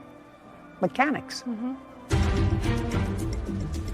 You want to tell me what the additional harassment is? He showed up at my motel threatening. What did he want? When I had talked to him before, when he thought that David and I was not together anymore, he said, oh, it's not about the money. He goes, I just want you. Well, what did he do? Then on the 7th, I had to go to work, so I had another friend take me to work. He came and picked me up from work, and we took my car back over to O'Reilly's, took the battery out, had them test it. The battery had been drained. Figured it was the alternator, got the alternator. He put the alternator in. Who paid for all of these repairs? That's what it's about. I paid for them. So what is he suing for? Because later on, my brakes and rotors went out and I got a flat tire. So at that time, yes, I did call him and let him know. On what date was that? That was on April 16th of 2022. Okay. Well, right now it's gone on the fritz on the 2nd, the 7th, and April 16th. So that's a lot of aggravation. So on April 16th fiasco with the car and the repairs, how much was that? $234. Who paid for that? He said that he would pay for it. He originally told me that his mechanic would allow me to make payments. And when we went to go pick it up on April 22nd, found out that that was not the case. Okay, so he wasn't going to allow you to make payments, No. which mechanics usually don't. So how much was the bill? So the bill was $567.91. And he paid for that because they wouldn't let you make payments? He paid for that because he knew I was... No, not he knew. You were originally going to pay for that and make payments. Yeah, I was Just a make second. payments. You were originally going to pay for it and make payments.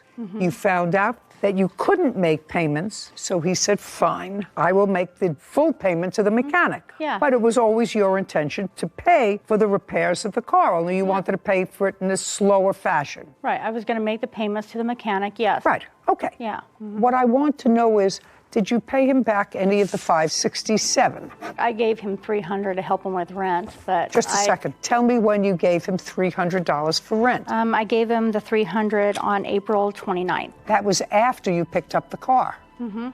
Is not an answer. Yes, ma'am. Did she give you $300 for rent? No, Your Honor, I don't need anybody to help me pay my rent. Do you have any proof that you gave him $300 for rent, a withdrawal from a bank, or anything? No, I don't, Your Honor. Okay, so far you owe $567. Is that what you paid for her in April? No, Your Honor, I paid $674.76. May I see it, please? Yes, ma'am.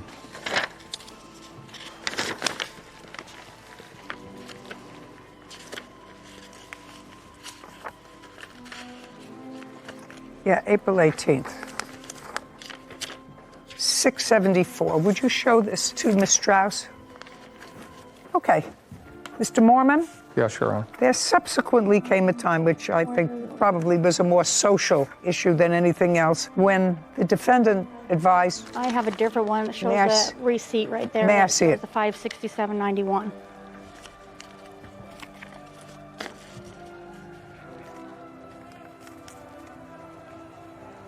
Well, I actually am not understanding this. he paid for this with his Visa card. Is that right? That's correct. Could you explain this to me? This is your Visa card. This is the same invoice. One of them is for $567.91, and the one that you gave me, the same invoice number, is $674.76. Sarah, would you do me a favor, please? Sure. Would you add up? From both or just the top one? Well, let's start with just the top one, for which there is a Visa receipt.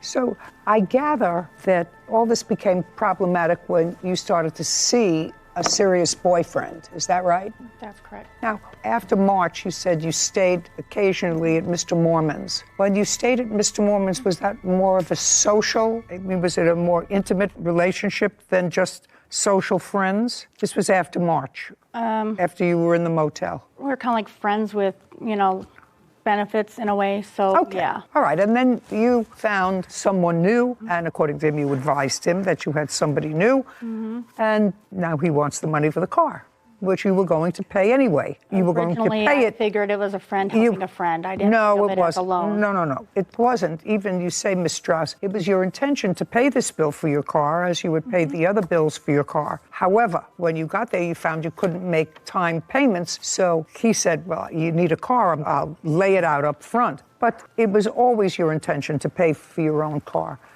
Do we have a... That is the correct number. And then at the bottom, that totals. And then the additional to bring you to 567 is the tax. Okay. Now, so the next part of your case is about harassment. By whom and for what? Your Honor, after Mr. Martinez got into the picture. That's this gentleman. Yes, ma'am. He was a man of his word, and he was going to pay me not to talk to Sherry any longer, which I didn't. Okay, so you had a discussion with him that all of her bills he was going to take care of? Many discussions, yes, Your Honor. Okay. And?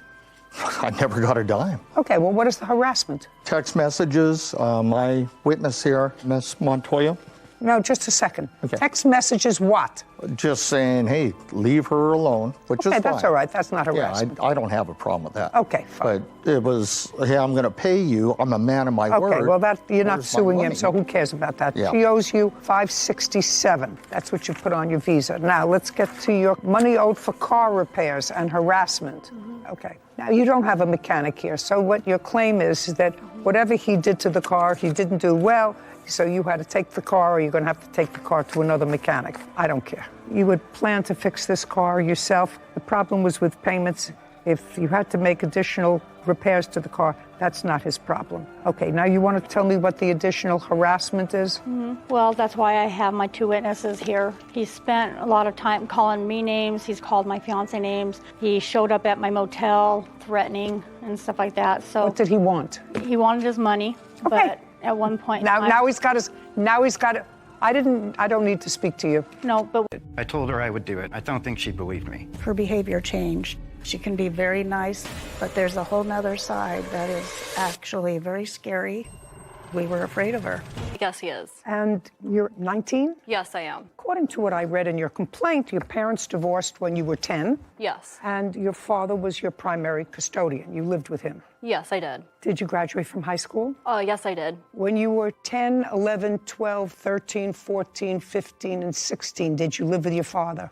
At the age of 15, I moved out because... Okay, so at age 15, you moved out? Yes. Because here you said, when I was 18, my father kicked me out of the house for no good reason. Yes. Guess what? Well, you just told me that you left the house when you were 15. Yes, and I lived with my mother for 2 years, and... Okay, so from age 15 to 17, you lived with your mother. Yes. Is that because you were having difficulty with your father? Yes. Okay, and then you went to live with your mother. Yes. But that didn't last. No. So now, at 17, you go back to your father. Yes. And you stayed with him until you were 18. Yes, correct. So far, I have the fact that your family is a little dysfunctional, but that you had certain problems. I moved out when I was 18. Just to say that. Would that be a fair statement, that you had some problems? No, it would not be. Okay. What high school did you graduate from? It's a school partnered with the National Guard for kids that are off track to get them back on track. Did you have to pay for that school? No, they are paid by the government. Could you look them up for me? Yeah, it's a residential program for youths aged 16 to 18 who've dropped out of school or who are seriously behind in credits and need to catch up quickly. Okay, so you were dropped out of school? No. Or seriously behind? Yeah. Dropped out or behind in credits. And how old were you when you graduated from? I was 17 years old. And so at that point, you moved in with your father? Yes. And why did you leave when you were 18? He had evicted me. Okay, and I'd like you to tell me your version of his evicting you when you were 18, because this case involves you're suing your father for items that he disposed of that were yours, and you want this court to award you $7,400 for the things that he disposed of that were yours. Yes. Okay, so tell me why you believe he evicted you when you were 18. I believe he evicted me when I was 18 because I was buying my first car and he got jealous of the car I had, and he stated that when I moved back in for the second time. He evicted me the second. No. We're on the first time that your father evicted you, not the second time. The first time your father evicted you, I can ask him, or you want me to stay with you? You can ask him. Fine. Tell me why you evicted her the first time, which you did. The main reasons would be that she agreed to pay rent, which she never did. She needed working? Off and on. I'd say over the past 2 years, she's probably had, from my guesstimate, 15 to 20 jobs, all ranging from an hour a day, I think the longest being about 3 months. Can't maintain a job, would prefer to smoke pot all day in her room and hang out with her boyfriend, basically. Which at the time, for the first eviction, she did not know Corey. Okay. But she still does the same thing. Yeah, well, that's unfortunate. That's what you indicate here. So that was the reason that you evicted her the first time. And that was maybe in June? I would have filed that June 9th of 2021. June. Okay. But she came back shortly thereafter, in October. The sheriffs removed her August 13th, 2021. Is that because you asked her to leave and she wouldn't? It's a three-step process. And I had a 24-hour notice posted to the door after 34 days. Well, she's your daughter. Yeah. So there must have been some discussion, Mr. Irwin, with her, you saying to her, listen, this is not working out. There wasn't a discussion, Your Honor. Was not? I served her the first notice. We talked about it. Oh, you talked about it? Prior to me filing. I told her I would do it. I don't think she believed me. She knew you wanted her to leave as a result of that discussion? Yes. And she didn't? She did not. She had lived with you off and on, with the exception of 2 years that she lived with her mother, and part of it in a residential program. It's a residential program, correct? Yes. When she lived with you, she was 10 years old. Can you tell me, Mr. Irwin, from the time she was 10 until the time she was 18 and she was ultimately evicted, what items in the house she purchased? Bed, TVs, anything big? She never purchased anything. When she came back from her mother, what did she come back with? I believe just a few clothes and a bag. She had to kind of run back. And to the best of your knowledge, had your daughter maintained any sort of gainful employment the last 3 years? No. So other than the clothes she came back with when she was 17, there were no big-ticket items? There were a few by the time I had to evict her the second time, but I would have furnished those, being, bed set, furniture, bed. Tempur-Pedic bed. I think that's part of what she's really wanting out of this $7,400. Okay, so you purchased a bed? Yes. Because you didn't have one in the room where she was? I was just trying to take care, yeah. I was using the room for my own purposes. I live alone until she moved back in, and usually welcoming of my daughter coming home, so I furnished a room. Okay, so that's why you left the first time. The first time you left because he got annoyed that you were hanging around doing nothing and smoking pot. I did pay rent, right. too. Right. No. And weren't doing it much. No, I was not smoking often. We're not doing much, is what I said. Yes, I had a job. I worked at the beginning of the year. For how many days? I worked there for about 3 months, and then I worked as a kennel technician for about 2 months. What happened to both those jobs? My dad, his alcoholism, he would never let me sleep in the room as I was paying rent, and he would lock me out. He would lock me out. He would lock me out, and he would flip the garage switch, so I wasn't able to get access to the house. I wasn't able to get clean, so I couldn't obtain the job, and my mental health wasn't there for that job, so that's why I took the kennel technician job, and that's when he evicted me. Where are you living now? With my boyfriend. That's him? Yes. And where are you working now? I am unemployed. Sorry, that's easy. So now you're not working. Now nobody's locked you out. Nobody's made it impossible for you to work. And what kind of work does your boyfriend do? He is construction. I do DoorDash. Okay. Your boyfriend is construction. Yes. How old is he? He is 20 years old. You're Corey. Yes, Your Honor. Who do you live with? My mom and her new husband. How did I know that? How did I just know that? It's so perfect to be old that, I mean, I ask the questions. I could have asked the questions and answered the questions. So you and your girlfriend live with your mother? Yes, Your Honor. Did you graduate from high school? Yes, Your Honor. And what's the name of the company that you work for? Landscape. Do you work for them full time? Yes, I do. For how long? I've been working for them about 2 months now. 2 months? Yes. Prior to that, what did you do? I worked for Chewy. Chewy, the dog products? Yes, Your Honor. What happened to that job? I just wasn't liking the job anymore, and I thought I could do a lot harder work, and that's what I strive to do, is just continue trying to be the best person I can. And what does your girlfriend do all day when you're out in your landscaping job for the last 2 months? She stays busy going to the gym and making sure that everything is in tip-top shape, and just bringing me lunch when I'm on my break for work. And you're living in your mom's house. Be a fair statement. You don't have to be a math wizard, which I am not, because you don't have enough money to move out into your own place. Yes, Your Honor. Does your mom work? Yes, she does. Who else lives in the house? Her newly husband. Oh, you have a room in your mom's house? Yes, Your Honor. Is it furnished? Yes, Your Honor. Who bought the furniture? I bought the bed set, and Tell me when you bought the bed set. I bought it about 2 years ago because we moved there recently. So what you're telling me is you purchased a new mattress Yes. with your earnings. Yes, Your Honor. And how much was it? It was about $1,500. And if you left the house, you would want to take your mattress because you bought it. Yes, Your Honor. You wouldn't take any of the other furniture in the house because you didn't buy it. Yes, correct. Whether it's your dress, to pull this together. Eventually, you moved back into the house after an initial eviction, and you weren't doing well, I assume. Yes. And then you came back a couple of months later and asked your father if you could move back in. Yes. And he said, okay.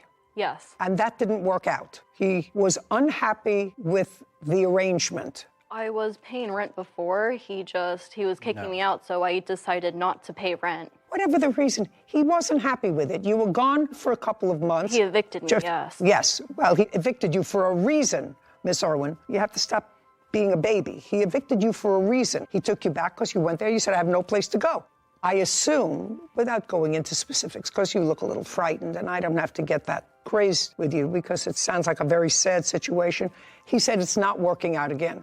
I want you to leave. And when you left, you did not, according to you, take your stuff. And your father, at some point after he received a text message from you, which I assume you have, sir. I do. Which said, have a nice life. After he received that, waited a while and That disposed. was a statement I made because I asked him to help me fill up my tires because they needed air, and I saw him pull into the Safeway parking lot and leave with his groceries, and he never helped me. Okay. So you said, have a nice life. And then you want a whole bunch of things from the house. Now, I want you to tell me, with your limited work history, which you have, hardly enough to sustain yourself, because in October you came back to him and said, I need a place to live. So I want you to tell me what you purchased. I purchased the Tempur-Pedic bed. And who did you purchase it from? My father. You purchased it from your father? Yes, he made the original purchase and said I could just give him the money, which I did. Okay. And how much did you give him for the mattress? $3,000. That's incorrect. Show me that you gave him $3,000. I can't figure that you had saved $3,000. I gave him that to purchase the mattress because that was the time I was purchasing my car. How could you purchase a car? You don't work. You don't work.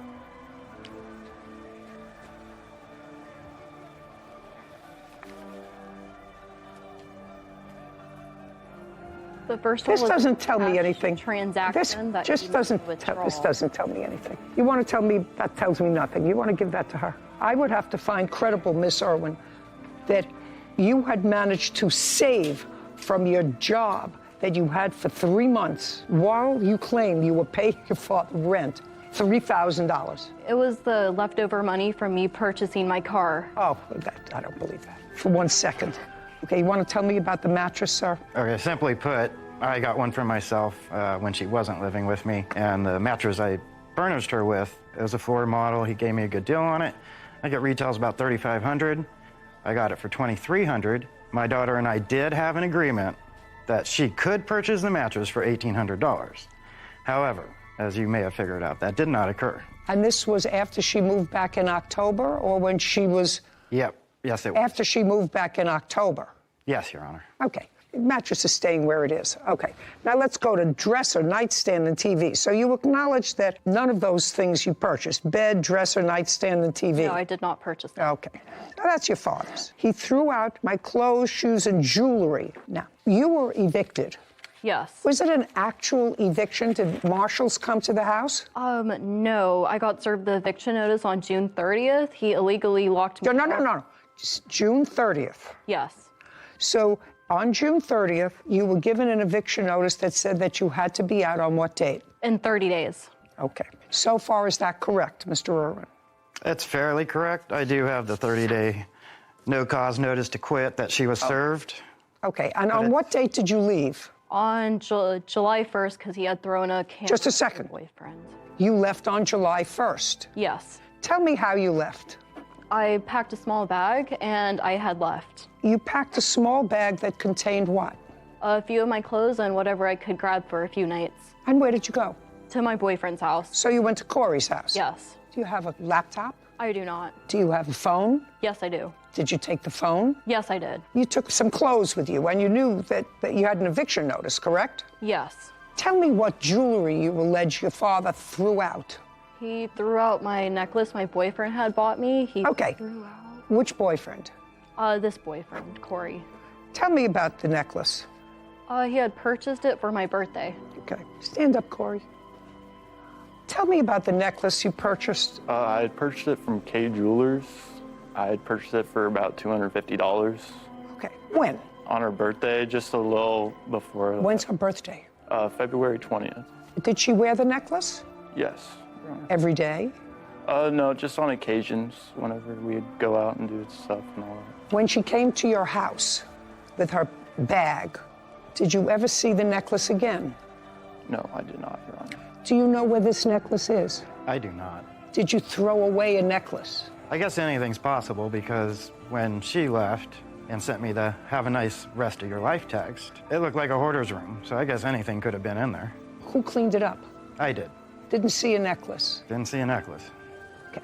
Were you looking for anything of value? I wasn't looking for anything. To me, it looked like old clothes that probably hadn't been worn in years. Okay. I just wanted to clear out the room. Fine. Have a seat. Other than that necklace, what other jewelry did you have? I had some rings I purchased from Ojai, California on a trip I previously took for my dad. Okay. What else? You took a bag of clothes. What specific, because you had jewelry, shoes. I assume you took some shoes with you because you were going to be there. Well, you were wearing a pair of shoes. Yes, I was. I was wearing my old shoes. Okay. When you got rid of all of the stuff, Mr. Irwin, you didn't go through any of it? No, I did not. Did you give her any notice that she had 10 days, 2 weeks, next step? I did not. So she left within 5 days. That was the agreement. And she just left the place a mess. A mess, yes. Okay. Who is this? This is my mother, Janice Leonard. Could you stand up, please, for a moment? Miss Leonard, how many grandkids do you have? Well, from Neil to I have 6. Did you and Miss Irwin get along? Oh, yes. She came to, we lived in Idaho at the time. I had an equestrian center. So every summer she would be there all summer long. We taught her to ride. She had the best horses. She jumped. She was a fantastic rider. But as the years went on, it was just getting more difficult. When she turned 14, her behavior changed drastically. Can you describe, I know that you moved back to where your son lived. And according to the answer, he gave you a key to the house. He was in Las Vegas on a trip. That's correct. Could you describe when you went into the house what Miss Irwin's room looked like? Every time I would go over there, The house would be worse every single day. And there was a very strong, pungent smell, so I thought the dogs were going to the bathroom.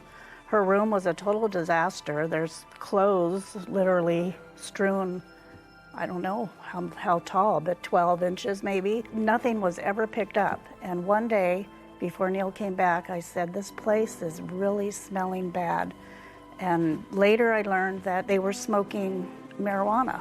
They would be in the bedroom and giggling and in the bathroom together. And when I would come, she'd only be there for maybe 20 minutes and they both would leave. There was no respect, I have to say. I've seen her in action and she can be very nice and very polite, but there's a whole nother side that is actually very scary, to the point when she was years ago, 14, my husband and I were locking our bedroom door because we were afraid of her when she stayed.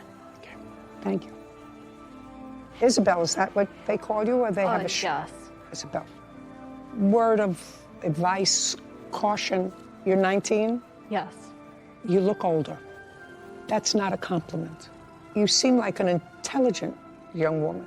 Thank you. But I see issues there of blaming everyone else, and it's very possible that your father and your mother and other people share the blame in your issues.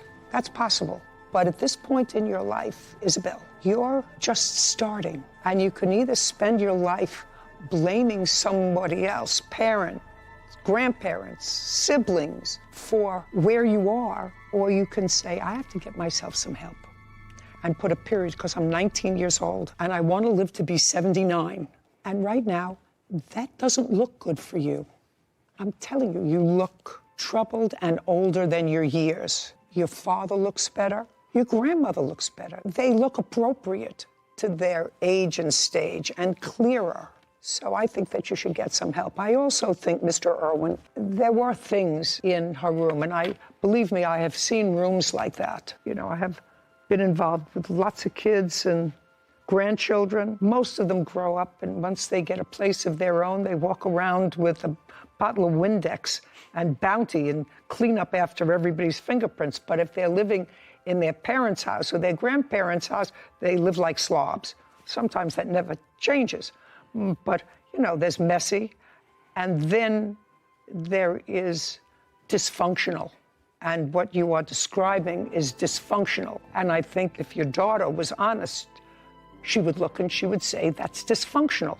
You were in the room, Corey? Yes, Your Honor. Stand up. Would you describe your girlfriend's room in her father's house as evidence of being dysfunctional? Not a right here, Corey. Okay. Does her room look like your room? No, it does not, Your Honor. Would your mother permit your room to look like her room? It's not an answer, Corey. Would your mother permit your room that you're sharing to look like the room that was in his house where your girlfriend lived and you stayed occasionally? No, Your Honor. No. Okay, sit down. You should have looked for the necklace. He gave me an honest answer to everything that I asked him. So the necklaces was probably mixed in with a load of garbage that was there. To say the least. That was accumulated. It was like hoarder. So I'm Your awarding Honor, you. I have a you video give it to your of the boyfriend. room. $250 to go and buy her a new necklace. Thank you very much. This case is over. Thank you. This court is adjourned. I agree with the judge's decision 100%. I think it was very fair. I think it wasn't fair. She has so much more potential than what she's doing right now. I was just trying to get my belongings, and he literally just never wanted me to do it. She's a great kid, and all reality, she's just making some wrong decisions right now. I made any really bad decisions. It's all been influenced by my father. You know, the apple doesn't fall far from the tree. I hope she grows up, and I love her. I know I need to grow up, but he evicted me, gave me 2 days, and I didn't want to make my dad mad. I hope you weren't talking about me when you were thinking of your grandchildren keeping messy rooms. I try and be neat and nice and organized. Well, I wasn't thinking about you today as a law school graduate, but I do remember when you were in college and you were staying with us rather than in the dorm, keeping your door closed because it looked like somebody hit your room with a Mixmaster. Maybe just a few too many open suitcases, I guess. Yeah, open, unpacked suitcases. But got older and more respectful, and then you had your own apartment, and I remember visiting your apartment, and I said, who is it that lives here? I couldn't figure out who lived here. It's not the same person who lived with me. It's a maturity thing, and I think I was shocked to see that she was only 19 years old, in line with what you said to her, that she looks older beyond her years, and some difficulty can do that to you, but you have to take accountability and do what you can to make your life organized and set yourself up for success. That, you know, all that is true. I'm not sure that she has all the tools to do that, and I don't know if she has anybody there to guide her. It's too bad because she seems like an intelligent young woman. I believe that it was January 1st of 2017. 2017? It may have been 2018. It was the first, I forget. It was 2018. That's correct. How long did he live there with you? He lived there with me until September of 2021. So far, that correct, sir? Yes, ma'am. So now let me understand this lawsuit. Mr. Robertson lived in his apartment for 3 years. You answered an ad for a room. You lived with him in his home as a tenant from January 2018 until September 2021. Correct. At that time, there was a dispute. We will get into that in a moment. There was a dispute. During part of that time, Mr. Michelonis, you did not pay rent. Is that correct? During COVID? That's correct. For what period of time did you not pay rent? Well, there was, Give me how many months did not pay rent? There was... You don't have to think out loud. How many months between January of 2018 and September 2021 did you not pay rent? Give me a number. That's a number. 4 months. Some months I paid partial rent. But there were 4 months that I did not pay any rent. 4 months, no rent. And how many months did you pay partial rent? I believe that would have been 4 or 3. So for 7 months, you did not pay your rent. Paying partial rent is not rent. Now, my question to you, Mr. Robertson, is this is an apartment that you rent? Yes. Or rented? Mm-hmm. From January 2018 until September 2021, was your rent current? My portion of the rent was current. What do you mean your portion? My portion that I was responsible for. No, it's your apartment. You're responsible for the whole thing, Mr. Robertson. Yes. Okay? You're responsible for the whole rent. And if what you chose to do was to say to your landlord, listen, I have a roommate, I'm just paying my portion of the rent, my roommate isn't paying his, right, then your rent wasn't paid. Yes. And I assume that your rent wasn't paid for the same period of time that he didn't pay you his portion of the rent. Yes. Was it for any period of time greater than that? Greater than the 4 months or the 7 months that he didn't pay rent? I went through my bank statements and they went back until, I believe, July of 2020. And that's as far back as my bank app lets me go. Okay. There were more months than that I received partial or no rent payments for. From him? From him.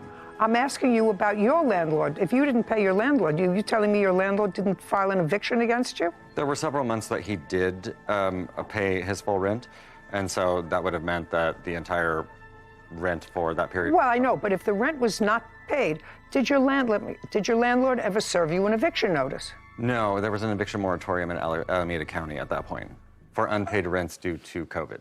Gotcha. So that would it be a fair statement that you both took advantage of that? He took advantage of it, and so did you.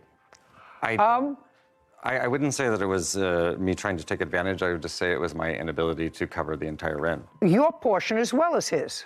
My portion was always covered. Your portion was covered? Yes. Okay. Now, Mr. Michelonis, when did you move from month and year? It was September of 2021. And when did you leave there? I believe it was the 3rd or 4th week of August of 2021. So you both left the place at about the same time? I left involuntarily, but yes. Well, you left involuntarily, because that's what this case is about. Okay, so now I have the structure of it. Do you understand the structure of it? I understand. You understand the structure of it? I just want to make sure that people out there watching understand the structure of it. So you were the rentor, and you had an argument. It resulted in a protective order for somehow some genius put him out of his own apartment because of these protective... You weren't in the hospital for anything, were you, as a result of an assault? No. No. You have no medical records there of being treated for any injury. It was a harassment. Just a minute. Do you know my husband harasses me every day? Every day. I couldn't think of evicting him. I mean, you do other things. So the answer is, you were never treated for any illness. You were never treated for anxiety at a hospital as a result of this harassment. As a result of your allegations, let us say of harassment, Mr. Robertson was ejected from his own home, from which you had not been paying rent, your portion that you were supposed to pay contractually with him for months because of COVID. Am I getting this story right? So far, I'm not finished yet, but so far, is there anything that I said was wrong? I think that's pretty close. I mean, okay, so that's pretty close. And now, what you are seeking here is, should I say, basically, and I hate that word, basically, but it's appropriate in this case. So all of those haters out there, she used basically, I don't care. It's appropriate here. And I put in the protective order that they were living with me, but they were moving. No. They were living with you. You were living with them. Well, yeah, we were living together. No. You were living... Claiming Mark owes him for rent.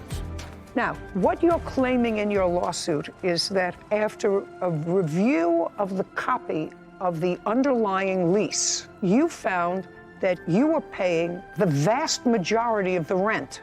Correct. And so you want a return of that money. That's correct. Under what theory in the law? Well, basically that he defrauded. No, now you can't use a basically. Okay.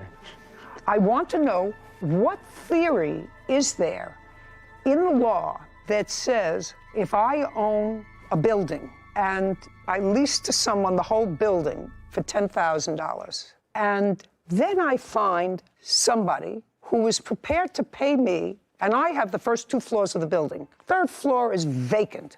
I find somebody who's willing to pay me $9,000 a month just for the top floor. That makes me a good business person. But unless there is something that prohibits him from doing that... There is, Your Honor. Show me. There's a clause in the lease. No, just show me.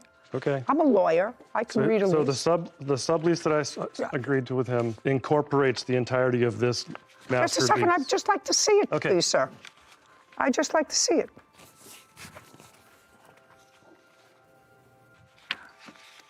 I assume you've highlighted what you want me to read. Correct. Okay. So what you're pointing to is that the landlord, his landlord, was not advised that you were subletting. No.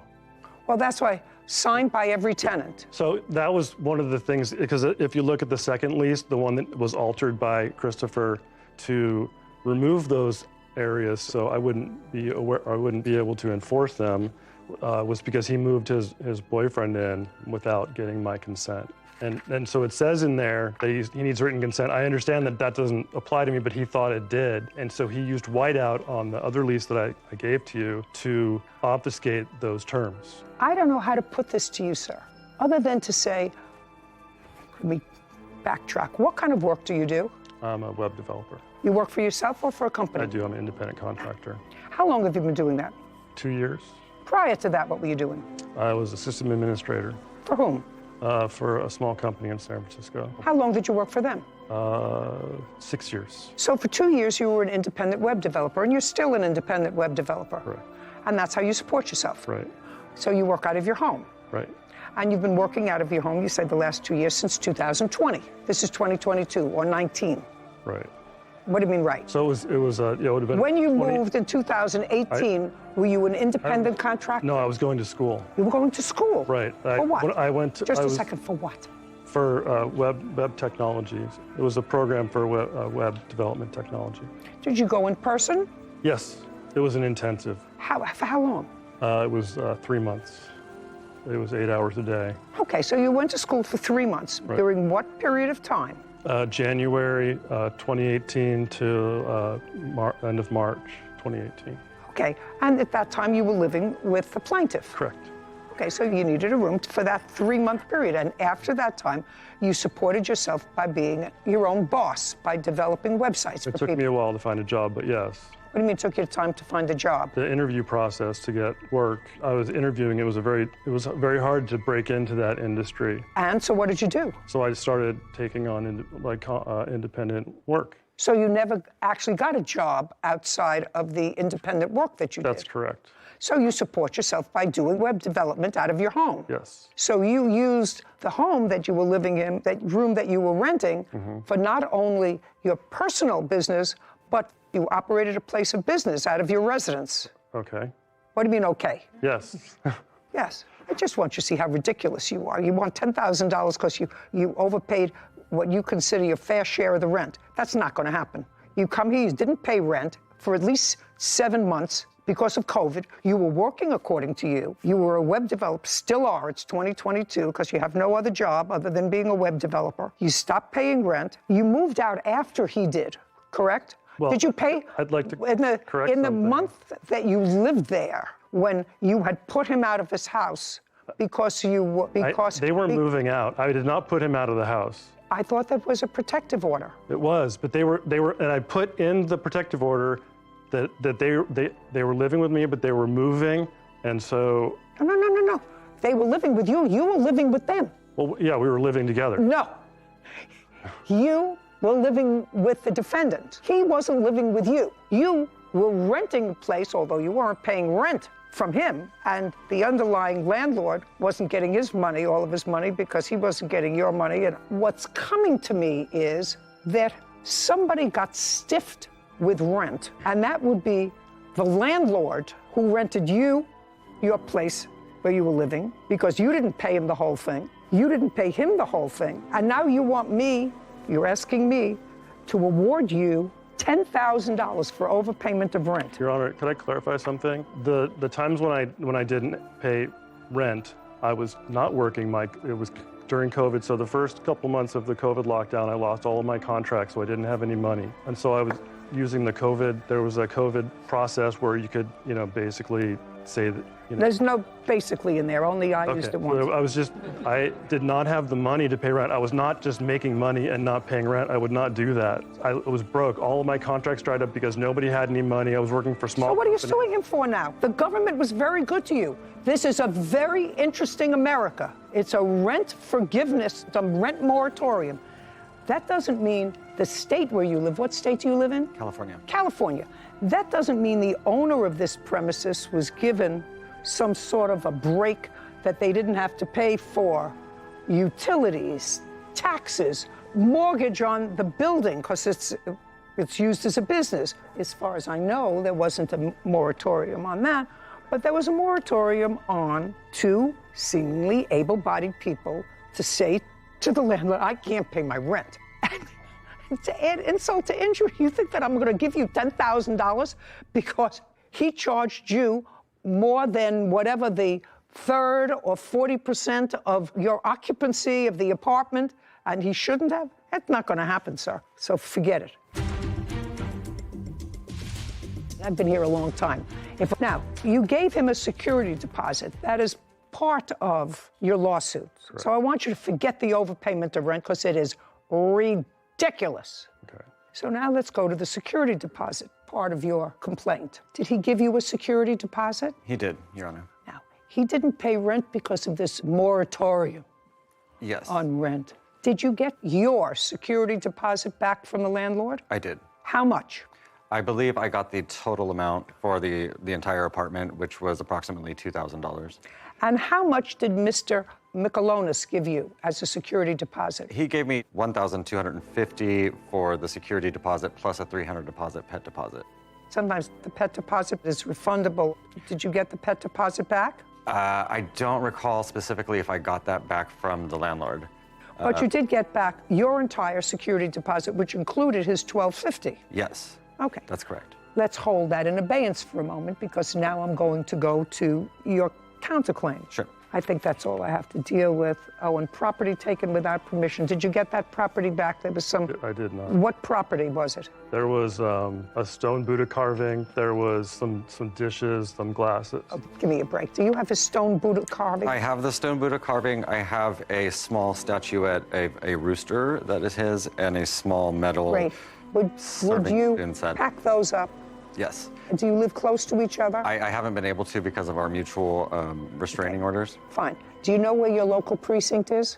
Yes. Where is it located? I believe that the closest one would be downtown for me, downtown Oakland. Okay. You'll find out before you leave today. In 5 days, drop it off at the local precinct. Absolutely. Let him know when, and he could go pick up his Buddha. Yes, I don't want Great. bad in my home.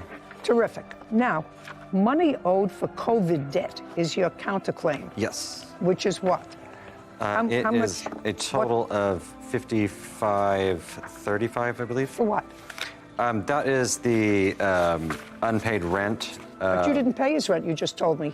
Right, and so this is the outstanding balance of the rent that he never paid that I'm responsible for as the master tenant. Oh, no, you just told me that you got your security deposit back. If you got your security deposit back, sir, that means that the landlord is finished with you. According to the law... Not according to the law. If you got your security deposit back, the entire security deposit, the landlord has written it off because otherwise he would have taken your security deposit if you owed him or her money. Do you understand what I'm saying? It's very simple. I understand what you're saying. It's very simple. I wish I could explain that to them in your... Well... in your manner. I want to tell you something. I've been here a long time. If a landlord is owed $5,000, yes, he doesn't say, well, tenant owes me $5,000, but his apartment was clean. I'm going to give him back his $2,000 security deposit. That doesn't happen. So only in the land of Oz does that happen. They might live there. No, they might live there, but I don't live there. Okay. You owe him $1,250 for security deposit. This case is over. Your counterclaim's dismissed. We're done. Court is adjourned. Thank you very much. I would just like to bring... Bye. Well, I was a little upset. He's being a drama queen. The clause in the lease was to prevent people from basically taking advantage of the fact that they've been living in a place for a long time and gouging rent for new tenants. He said I was price gouging him because he was enough to pay more rent than he might have if he had done some more research. They were trying to make it equal, and every place that I've lived in, there was always an equitable share of the rent. Like, no one was ever gouging anybody, so I felt that I was unjustly charged. Well, I can't say it wasn't very satisfying to hear the judge call his claims ridiculous to his face. Basically, he was leaving the front door open, making it so my dog could escape easily. He was filling the house up with smoke. We both burned sage. He was basically trying to get me riled up. He wanted me to move. While I am disappointed that I won't be able to recover some of his COVID debt. Basically, the moment that he was, it was inconvenient for me to be there, he tried to make my life miserable. I'm glad that I will never have to see him again, and this is done. I'm not living with roommates ever again. I've got my dog, and we're cool. He was a nightmare, and I never have to see him again. Far be it from me to second guess another judge, but it would seem to me sort of outrageous unless there was some sort of a physical altercation. Why anyone, because he clearly was excluded from his house. He left first, and he said, involuntarily. Would anybody exclude the original